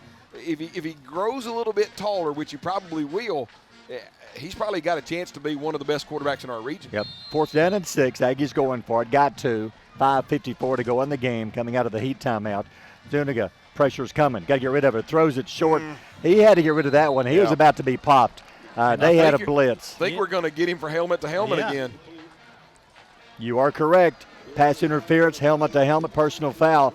They're going to mark it off. First down, Albertville. Zuniga saw it coming. He's just lucky. He stood there knowing he's about to get hit, Chris. He took the hit, The pass was incomplete, but he knew what was coming. Yeah, and he still almost completed the pass. Yeah, he He's did. only just a little bit short from the receiver. Hey, Chris, I think that ball was tipped at the line of scrimmage. I really do. I think somebody got a hand on it. It might have been a completion. Yep. Next week, Florence on the road at Austin. We'll be home against Sparkman. They come into Albertville next week. So if you get a chance, come out and support these young men. They've gone through a lot, not just this week, but for the entire season. A lot of young men, and yes, they're getting better and better each game. So come out and join us next Friday as Sparkman comes into Albertville. 1st and 10 after the penalty. Zuniga back to pass, rolling right side. He's going to have to tuck it. He's going to throw. Got his man complete. 10, breaks a tackle, runs over a man, but he stepped out of bounds. Keith Ball, how about that catch and run by Hunter Smith? It's all effort, man. He's an athlete, but right now he's wanting to get a touchdown for JJ, you know, and his mom and his family. But it's all effort right now from Hunter Smith. Out of bounds at the 9-yard line. That was a man with that catch, John. Well, I mean, not only the catch, but Zuniga gets pressure. They bring a blitz right up the middle after he'd already taken one in the mouth on the last play. 8th grader rolls along the near boundary. Hunter Smith comes back to him, pitch and catch. Once again, young man growing up in front of our eyes. 5:38, 1st and goal, 9. Zuniga runs 8 to the 7. That was a breakdown. He rolled left. Nobody was there. So he had to tuck it and run to the right. He gains about a yard, maybe 2 at 2nd and goal. Yeah, and look right there. The 8th grader turns around, coach. He's calling out the running back. Running back went the wrong way, which caused the play fake. There was none then. Florence able to pin their ears back. But did you see the 8th grader get on the more experienced running back just then? Yeah, he stopped on a dime, went and got what he could get, and lived to fight another day. 2nd and goal from the 8-yard line. Zuniga drops back, looks right side, throws. Got him. Touchdown, Albertville. Wow, what a play. Throwing it to the front part of the flag before Hunter Smith ever breaks, coach, right there in front of you. What a great pitch and catch. Guys, that's a junior or a senior level throw right there coming out of an 8th grader's hand. Like you said, he threw that ball way before Hunter came out of his break. I think on this drive, we have just seen an 8th grader step into a spot and earn a lot of trust from the rest of these Aggies, playing outstanding right now. Hunter Smith on the sideline pointing up to the sky. You know that means more to him than any touchdown he'll ever have in his lifetime. Yes, absolutely. That one was for J.J. Staten as he hugs some of the Aggies on the sideline. That's a very special touchdown. Extra point. Oh, it is blocked. They broke through. Somebody missed a block. They blocked the extra point, so it is no good. We'll take a timeout. 4:58 to go in the game. Florence up 28-6. You're listening to Aggie Football on Power 107.5.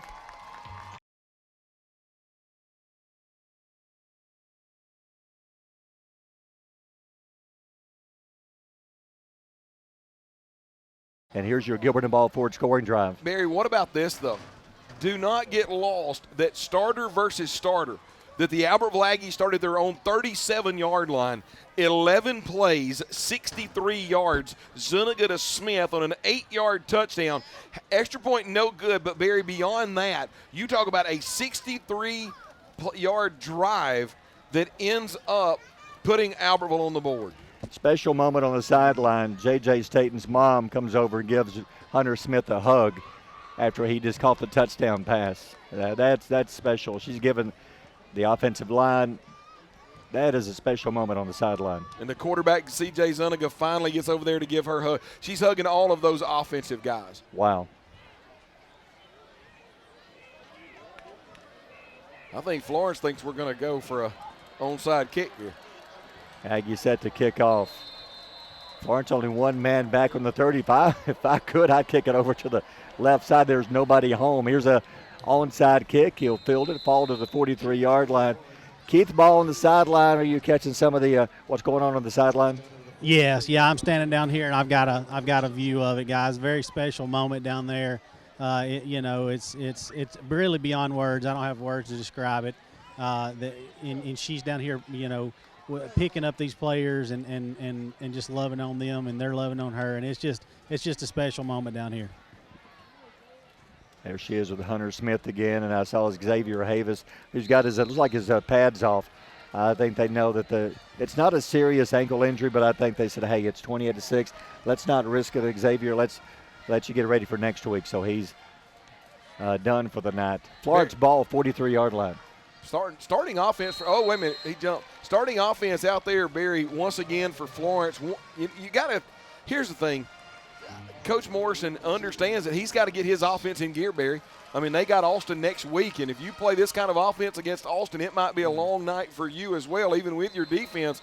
And he said, once again, remember how we talked about in the pregame, he's got to get his offensive line to jail, and right now his offensive line just not coming into their chemistry yet. All right, Davis, the quarterback, back in the game. Low snap, hands off, triplet up the middle, 40, 45 to the 46. He runs like triplets, and he's like just a tough man to bring down. Finally, they make the tackle.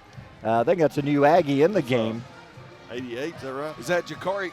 Is that 38 or 88? 38. 38, okay. Jakari Kirkland, that's who I thought it was. Another one of those guys that I coached on that team with JJ. 5'8", 170-pound sophomore, Barry. And, Coach, you said it a while ago. Sometimes you just got to make a business decision. Jakari came up, made a great play. Gain of 3, second down and 7 from the 46-yard line. A receiver jumps. Yeah, they're going to move it back 5 yards.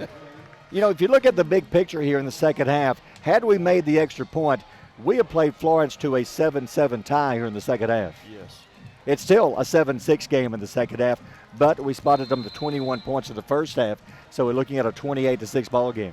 I'm getting tickled because the cornerback here along the near side, when that wide receiver jumped, he was helping. I think he ran over here and got the referee's flag and threw it for him. He was so excited. Second down. John Paul in the game for the Aggies. Hands off up the middle, 45 to the 47-yard line.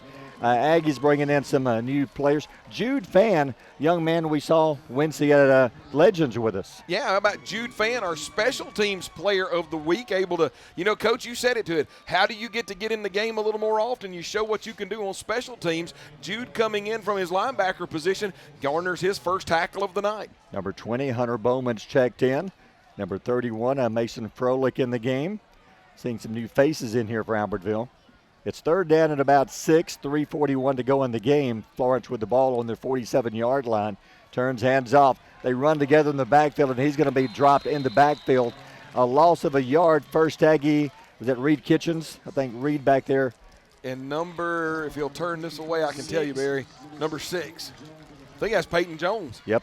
Yeah, Peyton Jones, 5'10", 150-pound sophomore outside linebacker, able to come up and make the tackle. And, Barry, once again, the Albertville Aggie defense shuts down the Florence offense, going to force them to punt. Keith, I'm looking forward to the interview with Coach Brown after the game because he's got to be extremely pleased with his team in the second half. I'm telling you guys, and I know I'm a homer, and I can be called that all day long, but if not for a couple of just negative plays in the first half, this is what? 21-7 ball game, 14-7 ball game. High kick, punt, everybody gets away from it. Got to bounce to the 20.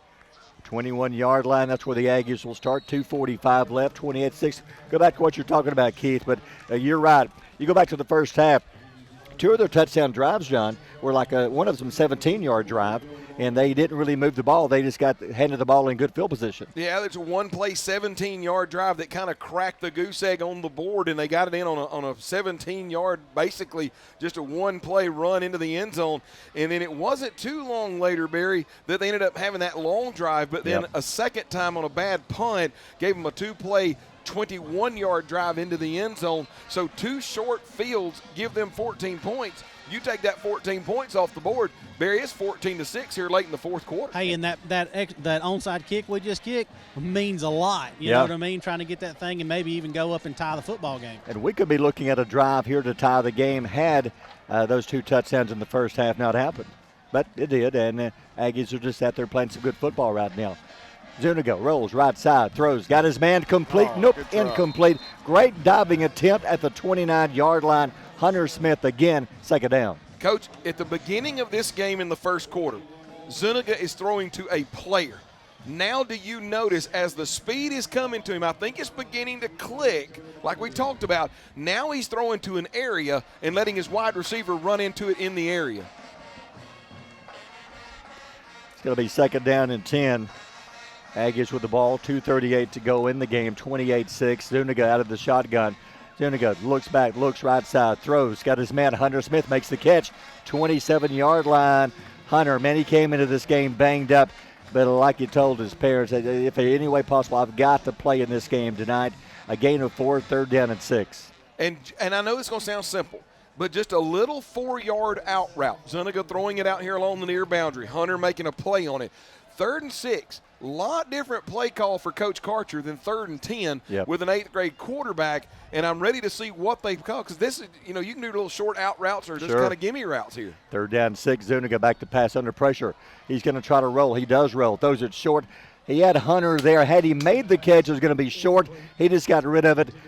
Zuniga has grown up so much since game 1 to game 3. It's amazing. Yeah, it's absolutely amazing, and you can tell. I think the game is just starting to come to him, Coach. Right there, I know that he was getting pressured. He probably should have thrown it to Hunter Smith, made it 4th and 1.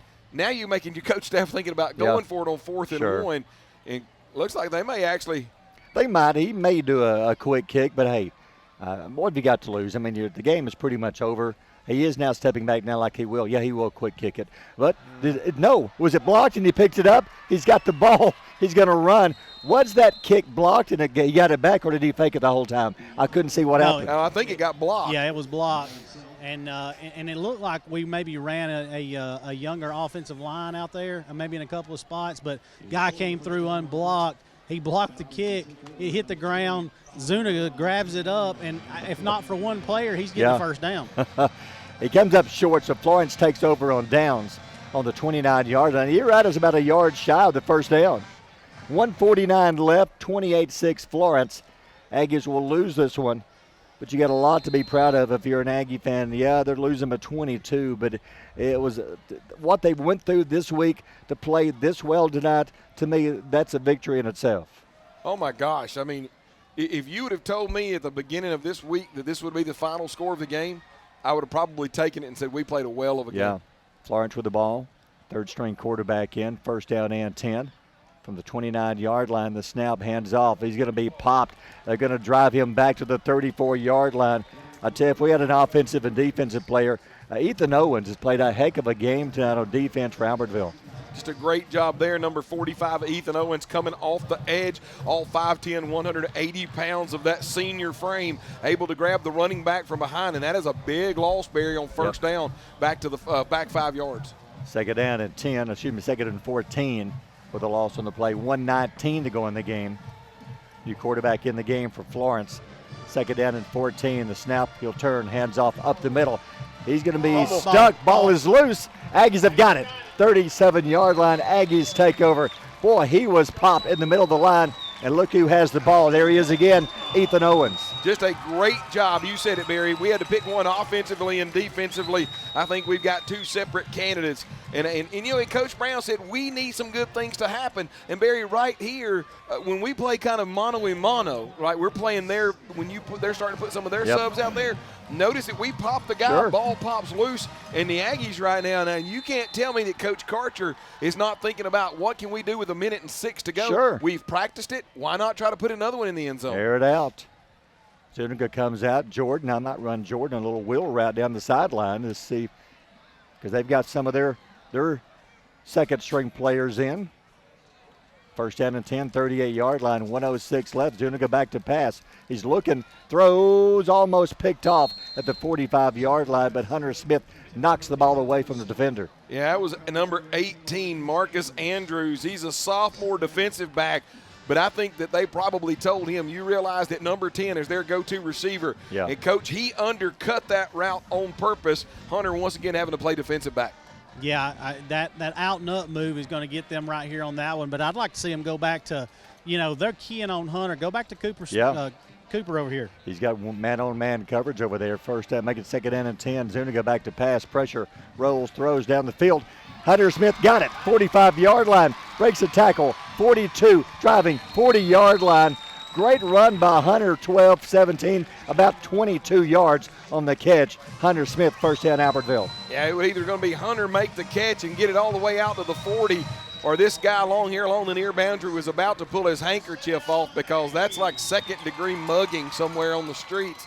But a great job by Hunter Smith to fight through the hand checking of the defensive back to come back and make that play. Clock running, 37 seconds, 40-yard line. Zuniga back to pass, looks, those left side. Cooper Scott got it, 29, stiff arm, out of bounds. They will throw him out of bounds at the 20. Nope, they're going to let the clock run, 28.